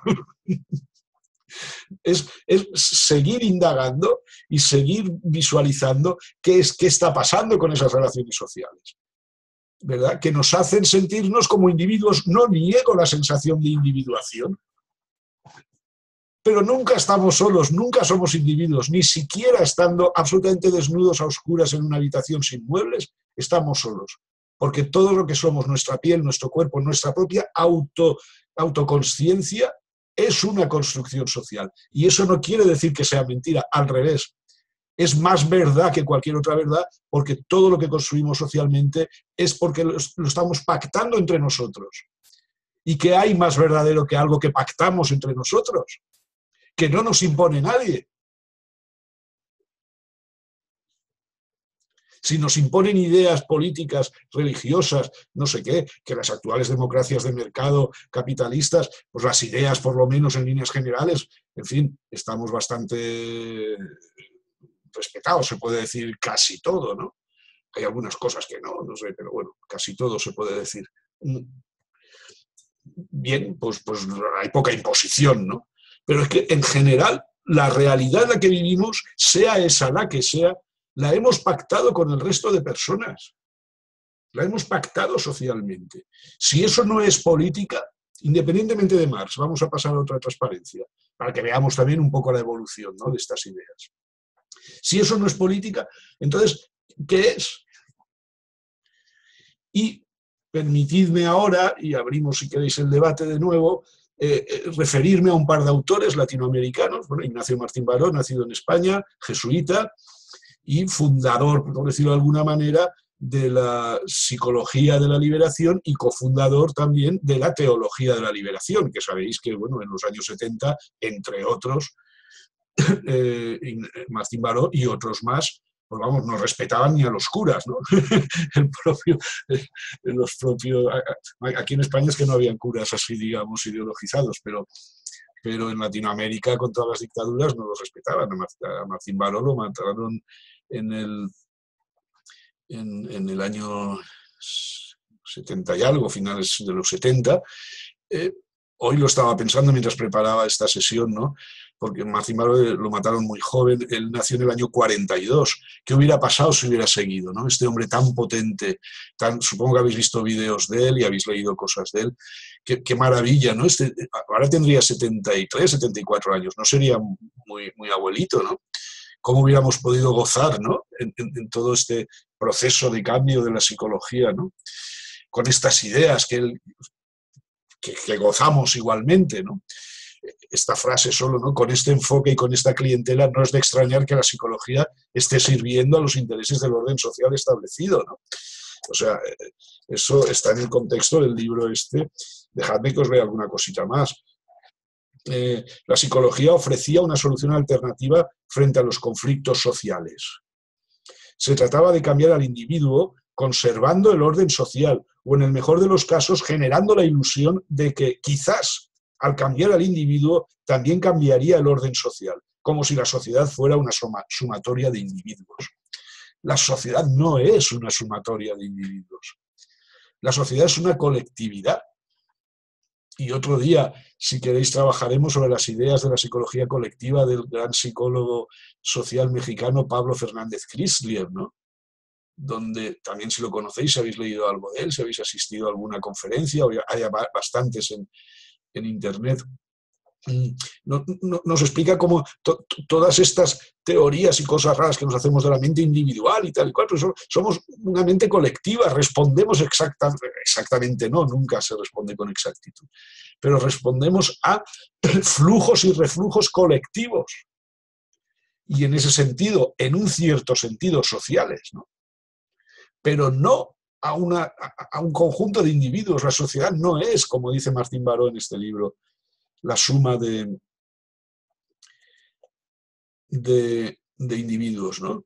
Dice su quehacer, el de los psicólogos, el de los psicoterapeutas, tiende a centrar de tal manera la atención en las raíces personales de los problemas que se echa en olvido los factores sociales. Me gusta un poco porque también refrenda esta idea que os he comentado antes, ¿no? Que seguramente los psicólogos, si saliéramos un poco más, si abriéramos las puertas del consultorio o del laboratorio o de la escuela o de la academia y conviviéramos más con las personas que vienen a consultarnos, ya sé que esto es muy bonito decirlo, pero muy complicado llevarlo a la práctica, conviviéramos socialmente, conviviéramos en su contexto, en su entorno, seguramente nuestras técnicas y nuestros resultados serían diferentes. Y Pere antes ha citado los Open Dialogues de Jaakko Seikkula. Es eso lo que ellos hacen. Y lo hacen, básicamente, lo han estado haciendo con personas diagnosticadas de trastornos muy graves, como psicosis y esquizofrenias. Ahora están trabajando ya con otros trastornos que también son muy graves, porque el grado de gravedad lo decide la persona que sufre, no lo decide el médico ni el psicólogo, ¿no? Pero bueno, como la depresión o la ansiedad o los trastornos postraumáticos, que parece que sean menos graves que una esquizofrenia, sobre todo si es... Bien, ellos lo que pasa es que tienen un montón de recursos. Es como nuestras amigas cubanas, que algunos y algunas conocéis porque habéis participado en el curso y que seguramente vendrán a Tenerife en el congreso que sabéis que estamos organizando. Ellos tienen todos los recursos del mundo. En Cuba los tienen porque es natural, porque allí todo es del Estado y todo es gratis. Y en Finlandia los tienen porque el Estado les da mucho dinero, ¿vale? Les da mucho dinero que sale de los impuestos de las personas, o sea que es lo mismo. Pero el gran truco de los diálogos abiertos es que cuando una persona necesita una atención, esa atención se le presta inmediatamente y además las 24 horas del día y además a través de un equipo multidisciplinar. Según lo que necesite esa persona, puede haber desde un trabajador social y un psicólogo y una enfermera y un psiquiatra, ¿verdad?, atendiéndole durante 24 horas, sobre 24, sobre 24, sobre 24, hasta que esta persona va mostrando mejoría y sin necesidad de ningún tipo o con muy poca medicación, únicamente en casos en los que corre la vida de la persona, corre en peligro la vida de la persona. Bien, perdón que ahora me haya desviado un poco a un tema que aparentemente no es objeto de este debate de hoy, pero sí que lo es porque es política, porque al final es reparto de los recursos. Claro, aquí en España a veces nos dicen, hombre, y esto tal, no podríamos hacerlo. Claro, hemos traído a Jaakko Seikkula 2 años seguidos. La gente más o menos sabe que tenemos relación con él y con otras cosas. Sí, sí, hombre, hay que hacerlo, perdón por la expresión, hay que saber hacerlo, pero hay que poder hacerlo. Y hoy en día, por supuesto, a nivel público, vas con un proyecto de estas características después de haber estado un año trabajándolo con un montón de gente, sin una puta peseta, ni un puto euro, ni un puto peso, y te vas a los, en fin, estamentos sociales o oficiales y no te hacen ni caso, ¿no? Y si quieres montarlo a nivel privado, pues vas a tener que cobrar a cada paciente pues, $1000 por una hora de atención, ¿no? Entonces, esto hoy en día es imposible. Bien, si los psicólogos en masa nos fijáramos un poco más en cosas que hizo Martín Baró, en algunas de sus propuestas y tal, seguramente nos acercaríamos bastante a abrir posibilidades como las que están sucediendo, a pesar de esa falta de recursos económicos, en Finlandia y en otros lugares. Maritza Montero, también venezolana, fundadora, por decirlo así, de la psicología comunitaria. Estos son algunas notas y la fotografía también de un curso que tuve el placer y el honor de asistir suyo hace 6 o 7 años ya. Os pasaré copia de las transparencias, muy por encima son algunas de las ideas que me llamaron, me impactó mucho Maritza Montero, no sé si la conocéis personalmente, es una persona muy seria, muy recta, no va con bromas, no se anda con bromas. Si habéis leído sus libros, también sabéis sus artículos, sabéis que no se calla la boca, pero en persona verdaderamente, en fin, no es que dé miedo, pero da respeto, ¿no? Un poco estas cosas, bueno, que reflexionamos durante aquel curso, ¿no? Ya sé que es demasiado texto, no me gusta poner tanto texto, echad una mirada, si queréis yo destaco alguna cuestión. Es preciso ser críticos, pero también autocríticos, por ejemplo. Esta es una de las grandes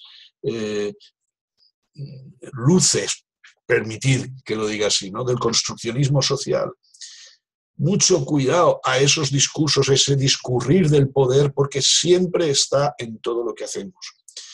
Estoy intentando ligar un poco, ¿no?, las ideas del construccionismo social con las ideas de psicólogos muy importantes, como antes Martín Baró y ahora Maritza Montero, que ella sí que vive, y además no es muy mayor, que mucha gente diría, ellos no son construccionistas sociales. No, yo no quiero ponerles etiquetas, no quiero ponerles etiquetas, pero que sí que tienen un compromiso político claro. Maritza Montero además lo dice, y ella dice, yo no cojo las ideas marxistas, cojo las ideas marxianas. Y lo explica, ¿no? Entonces, las ideas marxianas son las ideas marxistas puestas en práctica, ¿verdad? O sea, y encuentro muchos puntos en común. Este tema de la autocrítica es algo que nosotros estamos constantemente alerta, constantemente trabajando. Cuidado, no establezcamos un nuevo paradigma de poderes, de saberes, porque eso ya no es construccionismo social. Por eso yo digo, yo no soy construccionista social, y esto me lo he copiado de Kenneth Gergen, o sea, tampoco es que sea original, porque en el momento en el que yo diga que soy construccionista social, ya no soy otras cosas. Y yo quiero ser más cosas, y yo no sé lo que va a pasar mañana. Hoy estoy a gusto con estas ideas, pero mañana no lo sé dónde estaré. Y hoy difundo estas ideas, escribo sobre estas ideas, hasta cobro, hay quien me paga por trabajar sobre estas ideas, por enseñarlas, ¿no?, de alguna manera. Pero mañana no lo sé. Y que esto no genere ningún tipo de incertidumbre entre mis estudiantes, que algunas y algunos estáis aquí, porque voy a seguir haciéndolo por lo menos durante el curso que tenemos por delante, ¿no? Por ejemplo, esto, ¿no?, cuando hablamos, bueno, nuestra comunidad, pero ¿es nuestra comunidad? ¿De quién es nuestra comunidad? Fijaros en estos usos del lenguaje tan finos a los que desde el construccionismo social estamos tan atentos. Cuidado con los usos que hacemos del lenguaje. Usos machistas, pero también usos de propiedad. No, es que en mi comunidad, pero ¿qué es tu comunidad? Es que mi mujer, pero ¿qué es tu mujer? Ya lo sé que muchas veces es necesario casi, o no sabríamos decirlo de otra manera, o si intentamos hacerlo de otra manera caeríamos casi en el ridículo, ¿no? Yo mismo antes he dicho, porque si a mí en un atentado asesinan a mi pareja, a mi hija, bueno, bien, vale, no sé cómo decirlo de otra manera probablemente, pero estoy haciendo un uso posesivo del lenguaje. Mi pareja no es mía, mi hija no es mía, mi madre no es mía. Y alguien tiene que decir estas cosas, y Maritza Montero las dice, ¿verdad?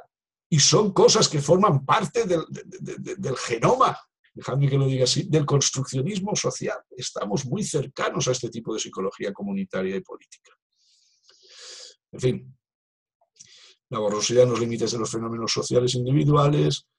El objetivo de la ciencia social no es la predicción, sino la comprensión, el control, la modificación. Aquí se muestra algo que seguramente no asumiríamos demasiado desde el construccionismo social, pero que Maritza Montero sí que asume. Probemos a ser antiortodoxos, funciona. Las comunidades tradicionales no son lugares idílicos, en fin. Defiende, por supuesto, una orientación cualitativa, no cuantitativa, aceptar la complejidad de la realidad social. ¿Qué otra cosa hacemos desde el construccionismo social, ¿no? ¿Qué es la realidad social? ¿Qué es la realidad mental? ¿Qué es una persona enferma mental? Esta idea es fantástica, es muy propia de la intervención, de la investigación, acción participativa, ¿no? Como psicólogos somos necesarios cuando somos prescindibles, cuando ya no hacemos falta como profesionales a la comunidad. A lo mejor podremos aportar otras cosas, pero como profesionales y como expertos ya no le hacemos falta ni a la persona ni a la comunidad. Ahí es cuando somos buenos profesionales, ¿no? De una narrativa determinada pueden surgir otras diversas. Tiene que ver esto con lo que decía Pere antes, ¿no? Vamos a ver, el elegir una narrativa u otra, el elegir un objeto de investigación u otro, un objetivo de investigación u otro, es algo político y me está limitando. Atento a ver cuando tomo una decisión del tipo que sea, qué otras cosas me está abriendo. Vamos a buscar, ahora sí que parece que esté en clase, ¿no? Vamos a buscar aquellos caminos que nos abran posibilidades, no que nos cierren. Esto ya lo digo como profe, ¿verdad? Vamos a ver, en cualquiera de nuestras decisiones, al menos como profesionales, como psicoterapeutas, como trabajadores sociales, como personas que estemos en una comunidad de ayuda, en fin, en un grupo de ayuda, en lo que sea, ¿no? Vamos a ver que no estemos cerrando, vamos a optar por narrativas que surjan, que hagan surgir otras narrativas. Sean las que sean, ninguna palabra, ninguna idea está prohibida. Ninguna. Ya veremos lo que pasa.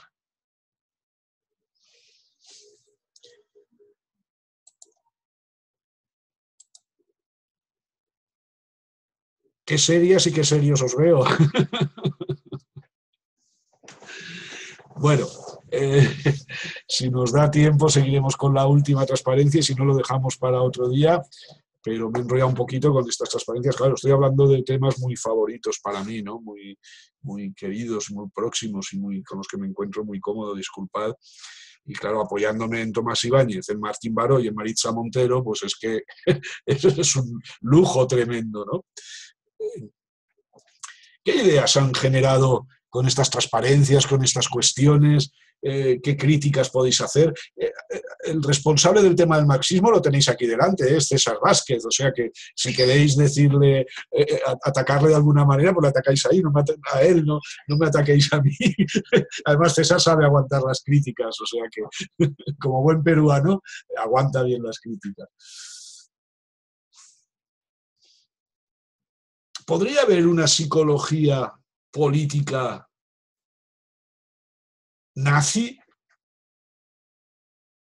o clasista, ¿no? Donde dijéramos, solo atendemos a personas de mucho dinero? ¿Esto pasa en vuestros países? Solo las personas que tienen mucho dinero pueden acceder a los servicios de un psicólogo. En vuestros países, la seguridad social cubre la atención psicológica. No estamos cayendo y no estamos creando una psicología solo para ricos. Pero claro, nosotros tenemos que comer. O una de dos, o somos funcionarios y nos paga el Estado. En España hay muy poca atención psicológica pagada por el Estado, muy poca. En algunos hospitales, en algunos servicios públicos, pero muy poca. O tenemos que cobrar a quien nos... Luego, si queréis, os contaré un truco que me enseñó Stephen Madigan hace muy poco, que como sabéis es un maravilloso terapeuta narrativo canadiense, ¿no? Lo conocí en Barcelona, en el Congreso de Terapia Narrativa, luego estuvimos juntos en Valencia comiéndonos una buena paella, como Dios manda. Os comentaré un pequeño truco, tampoco es nada del otro mundo. Pero claro, ¿qué pasa? Entonces una persona pobre no puede acceder a unos servicios psicológicos de calidad. Estamos poniendo en un altar a Ignacio Martín Baró, estamos leyéndonos todos sus libros, viendo todos sus vídeos, defendiendo una psicología de la liberación, una teología de la liberación también, ¿por qué no? Que atienda precisamente a los más pobres, a los más necesitados, pero luego nosotros cobramos 200 euros por hora. ¿Hay alguien aquí que cobre 200 euros por hora la consulta? No creo. No creo, pero bueno. Josep. Sí. Yo quería comentar algo, ¿no? El año pasado, cuando estuve en Buenos Aires con Adalberto Barreto en entrenamiento en TCI, Terapia Comunitaria Integrativa, ahí en alguno de los almuerzos yo le pregunté, porque bueno, ya había leído su libro y lo había escuchado y se nota pues no de una manera completamente abierta, pero sí entre líneas el sesgo político, ¿no?, que hay y que él adopta. Y creo que cuando estamos hablando de psicología, de construccionismo social y política, nos estamos refiriendo a una política, por llamarla así, liberadora, ¿no? Y no a una política conservadora, que de estas hay un montón. Entonces yo le pregunté a Alberto, ¿y dónde está la parte política en tu propuesta terapéutica? Y él me dijo, está implícita. O sea, yo no tengo... Como ustedes saben, esto de la TCI surge en las favelas, allá en Fortaleza, en el Brasil, una zona bastante pobre y semidesértica. Me dijo, yo no tengo que estar haciendo discursos políticos, estoy haciendo política al empoderar a la gente y a través de esta práctica hacerles ver o permitir que ellos se den cuenta de que ellos tienen las respuestas para sus problemas y que no necesitan depender de lo establecido, ¿no? Ni de los profesionales, ni de las instituciones, ni de las dádivas del gobierno, ni de ninguna ONG. Y esta práctica permite que las personas sean dueñas de su propio destino y de su propia vida, o al menos en alguna parte, en alguna dimensión, en alguna magnitud, ¿no? Y bueno, sí, pues no, o sea, no es necesario enarbolar la bandera negra con la calavera y los dos huesos o la bandera roja para estar haciendo política desde, por ejemplo, lo que a mí me interesa mucho, la psicoterapia. Entonces, me vino a la mente esa observación que él hizo y la quería compartir. Me ha gustado mucho, me estoy tomando nota, ¿no? Yo no suelo tomar notas, tengo buena memoria, pero aún así, me ha gustado mucho una cosa que te tomo prestada, a ti y a Adalberto. Claro, me gusta mucho esta opción, ¿no? Y esto que Alberto dice, yo no tengo por qué dar mítines políticos, está muy bien. Ignacio Martín Baró sí que los daba, ¿verdad? Y recordemos que precisamente la psicología, la terapia comunitaria integrativa tiene mucho que ver con la psicología de la liberación, porque uno de sus máximos inspiradores es precisamente ¿cómo se llama? Este hombre brasileño también, pedagogo. Paulo Freire. Paulo Freire, ¿verdad? Inspirador también de las prácticas narrativas, en parte, etc. Pero claro, esta expresión que él te comenta, ¿no?, es muy buena en el sentido de decir, bueno, no necesito hacer mítines políticos, porque ya lo practico. Ahora, como tú muy bien dices, ¿qué etiqueta le pongo, ¿no? ¿Le pongo la bandera roja comunista o le pongo la bandera negra anarquista o le pongo la bandera azul fascista, ¿no? ¿No? Muy bien, eso me gusta. Pero me he tomado nota de una cosa que me ha encantado, César, ¿no? Y que creo que para mí es una de las grandes enseñanzas de esta tarde. Y que yo no sabía decirlo también, ¿no? Y es que, en definitiva, lo que hacemos los psicólogos es ayudar a las personas a que sean dueños de sus propias vidas. En parte, tú mismo también lo has matizado. No todos podemos ser al 100% seguramente dueños de nuestras propias vidas, porque tenemos nuestras limitaciones, tenemos nuestras dependencias, tenemos nuestras cosas, todos, en mayor o menor medida. Pero en parte, me ha encantado, ¿no?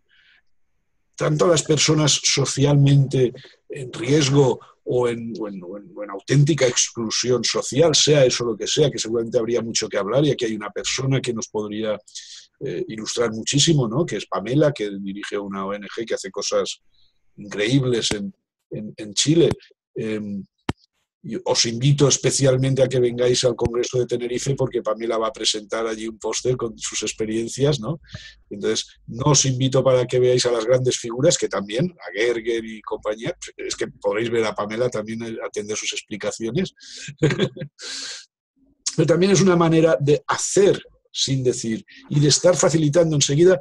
Esta expresión tuya, aparte de que me ha iluminado, permite la expresión, ¿no? A ver, no me ha generado un Satori, ¿no? No me ha generado la iluminación total, pero me ha iluminado de que, en definitiva, esto que estamos intentando transmitir a nuestros estudiantes, incluso a nuestros propios consultantes, ¿no? Que es decir, bueno, yo lo único que puedo hacer es ayudarte a que seas dueño parcialmente de tu propia vida, ¿no? A que puedas tomar tus propias decisiones, no al 100%, no todas, pero sí una parte de tus decisiones. Cuando muchas de estas personas que nos consultan, sea por problemas muy graves, que a lo mejor vistos desde otra óptica, me estoy refiriendo, por ejemplo, a problemas psicóticos o esquizofrenias, todas estas calificaciones del DSM, que por cierto nadie sabe lo que es la esquizofrenia ni la psicosis más que las personas que la experimentan, ¿no? Esto sé que suena un poco raro, pero bueno, después de algunos años me he dado cuenta también de esto, ¿no? Pero bueno, estas personas que tienen problemas, qué sé yo, pues eso, de grandes tristezas que les inmovilizan, grandes depresiones, etcétera, etcétera. Lo único que podemos hacer es esto. Como decía Watzlawick, pues ayudarte a encontrar una construcción diferente de la realidad, ¿no? Pero una construcción en este contexto social, ¿no? Claro, estas personas que como Adalberto, al cual sí que, bueno, directamente yo no sabes que no he podido asistir a sus cursos en Argentina ni en Brasil, pero sí que he asistido a cursos con Adela y con Marilene y tal, ¿no? Como Adalberto o como Pamela, ¿no? Que trabajan, y algunos más de vosotras y vosotros, que trabajáis con personas que verdaderamente no tienen absolutamente ningún recurso, que están totalmente olvidadas por la sociedad, por los poderes establecidos, ostras tú, qué aprendizaje hay ahí, ¿no? Aprendizaje en valores políticos, eliminando el matiz al que antes hacía referencia Ale. Claro, la palabra política nos suena muy mal porque inmediatamente aquí en España pensamos en Rajoy, entonces no nos interesa la política, ¿no? Y en Colombia pues pensáis en Uribe, tampoco os interesa la política, ¿no? Bien, pero claro, estas actividades de Adalberto, de Pamela, de muchas otras personas que sé que estáis trabajando en estos temas, son políticas, están generando cambios políticos, cambios sociales y lo que es muchísimo más importante, cambios culturales. Hace poco conversaba con una persona que está aquí sobre una película que me pasó, que os he colgado hoy a los que estáis haciendo el curso, os la he colgado en el aula porque me encantó. Y una de las cosas que comentábamos sobre esta película es una película que transcurre en el año 1000 de nuestra era, ¿no? Parte en Europa y luego parte en Oriente Próximo, más o menos lo que sería hoy pues la zona precisamente tan en conflicto de Gaza y todo esto, ¿no? Más o menos creo. Y una de las cosas es qué poco valía la vida humana en la Edad Media en España, en Europa. A veces lo hemos comentado y en el curso yo me he atrevido a decirlo también, tampoco como valía la de los indígenas cuando Europa fue a invadir y saquear Latinoamérica.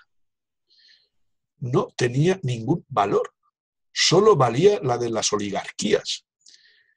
¿Hemos avanzado algo desde entonces? ¿Pero quién lo ha avanzado? Y aquí vendrían los movimientos sociales que ya no nos va a dar tiempo a tocar, pero lo dejamos para otro. ¿Quién lo ha avanzado? ¿Lo ha avanzado el Obama de turno? ¿Lo ha avanzado el Rajoy de turno? ¿Lo ha avanzado el Uribe de turno? Lo hemos avanzado nosotros y nosotras, señoras y señores. La gente de la calle, la gente de a pie. Muchos y muchas de quienes están en la tumba, fusilados o asesinados. Y no hace falta ser héroes ni que nos maten, ¿no? El que quiera hacer la revolución y arriesgarse a que lo maten, pues es un problema de cada uno, ¿no? Digo, la revolución ya armada y todo esto, ¿no? Pero esos pequeños actos del día a día, revolucionarios, cuasi revolucionarios. Y aprovecho para esta pequeña anécdota que me comentó Stephen Madigan, es una persona muy sensibilizada, ¿no? por estas cuestiones. Y entonces él decía, yo hago un poco como Robin Hood, ¿no? el 75% de mis pacientes pagan al 25% de los que no pueden pagar. ¿Verdad? Y esto no es nada nuevo, Robin Hood ya lo hacía, robaba a los ricos para dárselo a los pobres. Stephen Madigan no roba a nadie, no roba, tiene sus tarifas y cobra lo que tenga que cobrar, pero una parte de esas tarifas las dedica a atender a personas que no. Y fórmulas como estas, yo sé, porque lo hemos comentado con algunos de vosotros y de vosotras, pues se pueden dar, ¿no? Y claro, estamos haciendo algo que debería hacer el Estado. Pero que si no lo hace, alguien tiene que hacerlo.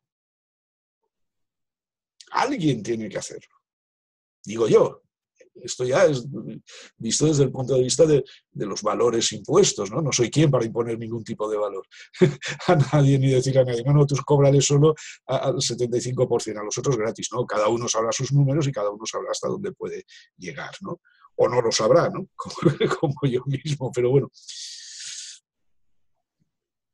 Muchísimas gracias, César. Creo firmemente, yo no conozco a Adalberto, pero también a través de César también, creo que la terapia comunitaria integrativa es una de las claves del futuro dentro del construccionismo social, aunque no sea a nivel de ideas o de teorías o de metateorías, ¿no?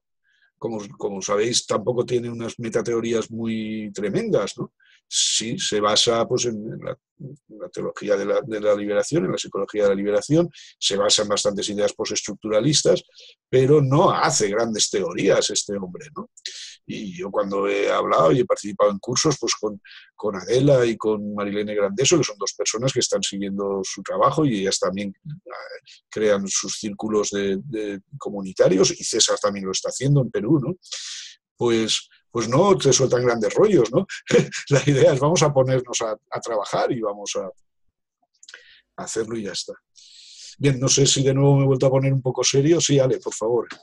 Les quería contar a César y, bueno, a todos, que yo este año he participado acá en Buenos Aires de la formación de TCI y que el sábado que viene, con mucho entusiasmo y muchos nervios, voy a hacer mi primera ronda comunitaria.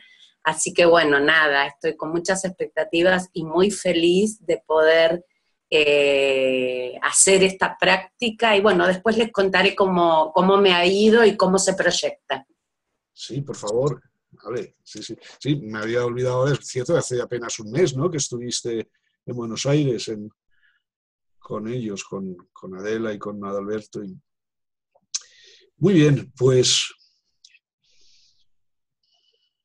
¿Qué más cosas? Yo no tengo prisa, pero también es cierto que bastantes personas pues tendréis ya previsto, ¿no?, que íbamos a acabar sobre ya casi dentro de 5 minutos. ¿Alguien que se atreva un poco a resumir o a dejar alguna idea en el aire, alguna cosa que se haya quedado por ahí o que quiera proponernos para próximas ocasiones, qué sé yo? Sería, Joseph. Sí. Sería muy reduccionista y me gustaría compartirlo con todos los compañeros presentes.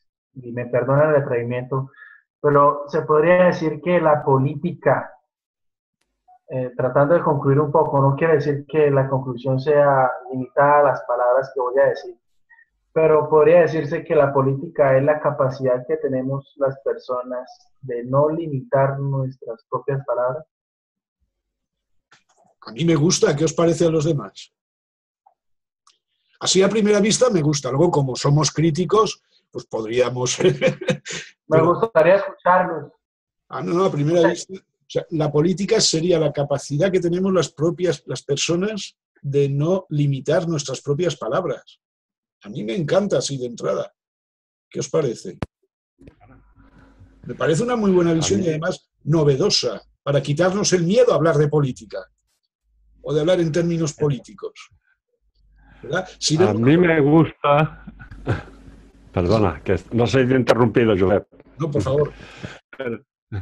Algo que ha dicho Eduard antes, cuando hablaba de conflictos, de desagrados, puntos de vista, creencias, valores, que uno puede no compartirlos con los otros, pero hay una base que deberíamos tenerlo.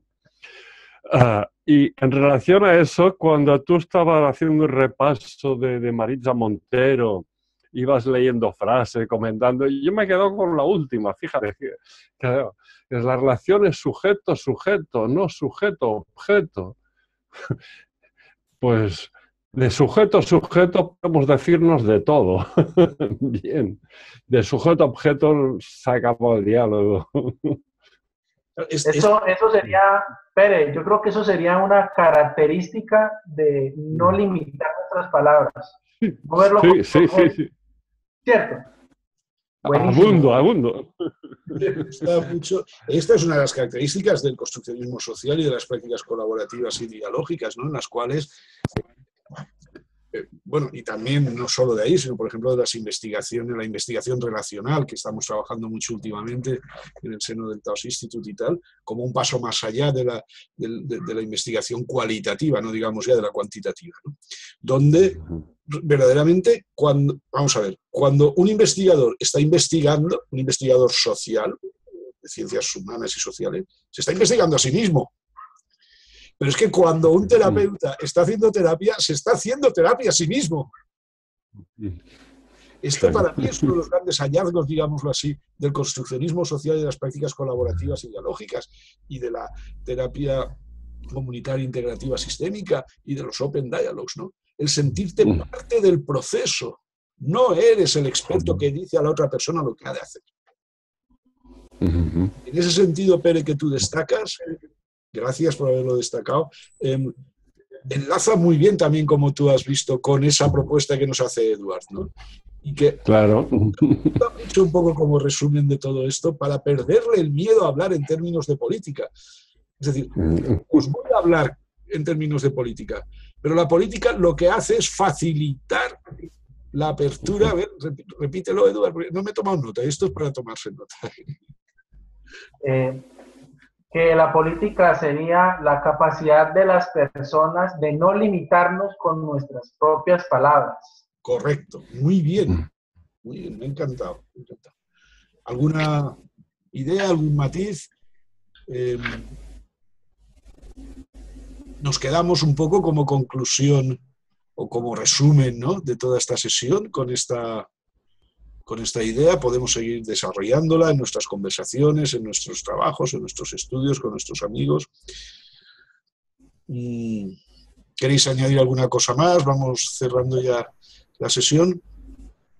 Yo quería agregar también que pues se me hace importante el tema de las palabras cuando nos salimos de la jerarquización, ¿cierto? Algo que tenemos los interventores, terapeutas y demás, es quitarnos esa mirada jerárquica que me dice yo sé, tú no sabes, y además que nos introduce en eso del lenguaje, ¿no? Que finalmente es una traducción. Muchas veces lo que yo quiero decirte no puede ser lo que tú interpretas y entiendes de lo que yo trato de decirte. Lo mágico del lenguaje, lo extraño tal vez, lo dicotómico, además, porque es paradójico. Es como cuando hablas otro idioma, tratas de decir algo, pero en la traducción que haces se repite de otra manera. Entonces la palabra entra ahí también a entrar como en ese manejo. Y recuerdo pues algo de Pacman justo en estos momentos, y hablado por Dallas también, que habla, y es que esas historias que hablamos, eso que contamos o eso que encarnamos, hace parte efectivamente de un contexto social, cultural, político, económico, pero que lo atraviesa el lenguaje, y el lenguaje es algo que digamos que nos rompe a todos por el tema de la misma traducción. Entonces, si las jerarquías es algo que no, si como interventores o demás entramos a hablar acerca de los temas como el que lo sé, de entrada estoy sesgando el proceso que manejo. Ya vi Mónica que habló algo por allí, y sí, se habla de un acto de micropolítica, entonces es bien interesante también. Pues sí, muchas gracias, Liliana. Necesitaríamos no otra sesión como esta, sino muchas más, para el tema del lenguaje, ¿no? Sabéis que es una de las cosas que a mí más me interesan y, bueno, más he estudiado y cada día reflexiono sobre ello. Claro, el lenguaje es algo muy curioso porque nos crea al mismo tiempo que nos destruye, ¿no? O nos puede crear, mejor dicho, nos crea y al mismo tiempo nos puede destruir. El lenguaje es la primera tecnología que realmente, según todos los expertos, hace 40.000 años nos hizo humanos, ¿no? Y sin lenguaje no seríamos lo que somos, ¿no? Y con el lenguaje construimos la realidad. Todo esto, pues, vamos a decir que ya lo sabemos y tal, ¿vale? Pero al mismo tiempo puede romper muchas cosas. Y además el lenguaje siempre, esta idea es interesantísima, Liliana, y deberíamos de tenerla siempre presente, siempre necesita traducción. Porque nunca vamos a entender al 100% lo que la otra persona nos esté diciendo. Y estoy hablando de todo tipo de lenguaje simbólico, no solo del hablado. Muchas veces, bueno, yo como estudié en el doctorado, aunque no lo acabé, no quiero ponerme títulos que no me corresponden, lo estudié precisamente en la Universidad Autónoma de Barcelona y una de las líneas de trabajo de todos los discípulos de Tomás Ibáñez precisamente es el análisis del discurso, del lenguaje, todo esto, ¿no? Y entonces nos llamaban, yo ya no estoy en el grupo, pero en nuestro grupo de investigación y tal nos llamaban palabreros, ¿no? Palabreros, porque siempre estábamos pendientes de las palabras, de no sé cuántos, de tal, ¿no? Bien, siempre estamos traduciendo y en todos los actos de traducción siempre hay una pérdida. Siempre hay una pérdida, ¿verdad? Cuando se traduce del inglés al español hay una pérdida. Pero cuando estamos hablando en español también está habiendo una pérdida, no a nivel cognitivo, que yo de eso no sé nada, pero sí a nivel relacional, ¿verdad? Y esto creo que tiene mucho sentido, pero muchas veces no, y que es bastante evidente, pero muchas veces no lo tenemos presente. Y tampoco somos expertos intérpretes de lo que está diciendo el otro. Lo único que podemos hacer con el lenguaje, insisto, cualquier tipo de lenguaje, afortunadamente simbólico, es decir, que nos comunicamos y nos relacionamos a través de símbolos, y las palabras son símbolos, lo más que podemos hacer es estar al lado del otro, acompañar a la otra persona en cualquiera de nuestras actividades, desde luego las profesionales, pero también en las personales, en las relaciones de pareja, en las relaciones de padres e hijos. Es lo que de verdad nos permite el lenguaje, no tanto entender a nuestros hijos, ¿no? Yo no tengo hijos, ¿no? Pero si tuviera hijos, pues entenderlo, por qué se droga, o por qué se pasa todo el día jugando a los videojuegos. No. Ponerme a su lado, ¿no? Perdonad que vuelva a ponerme serio, pero es un tema también apasionante, Liliana, el del lenguaje, y al final está a la base de todo, porque con el lenguaje construimos la política, construimos la psicología, construimos la comunidad, construimos la guerra, aunque hay una realidad de la guerra, pero es que el lenguaje también puede hacer mucho daño por sí solo, sin necesidad de sacar una pistola y pegarle un tiro a nadie, ¿no? Bien, pues si os parece... Vamos cerrando, solo una cuestión, ¿habéis estado a gusto? ¿Os lo habéis pasado bien? ¿Ha valido la pena estar este rato aquí todos juntos? ¿Os ha parecido pesado, demasiado, no sé, elucubrador o demasiado teórico? ¿O os ha parecido bien esta dinámica que hemos tenido un poco entre todas y todos?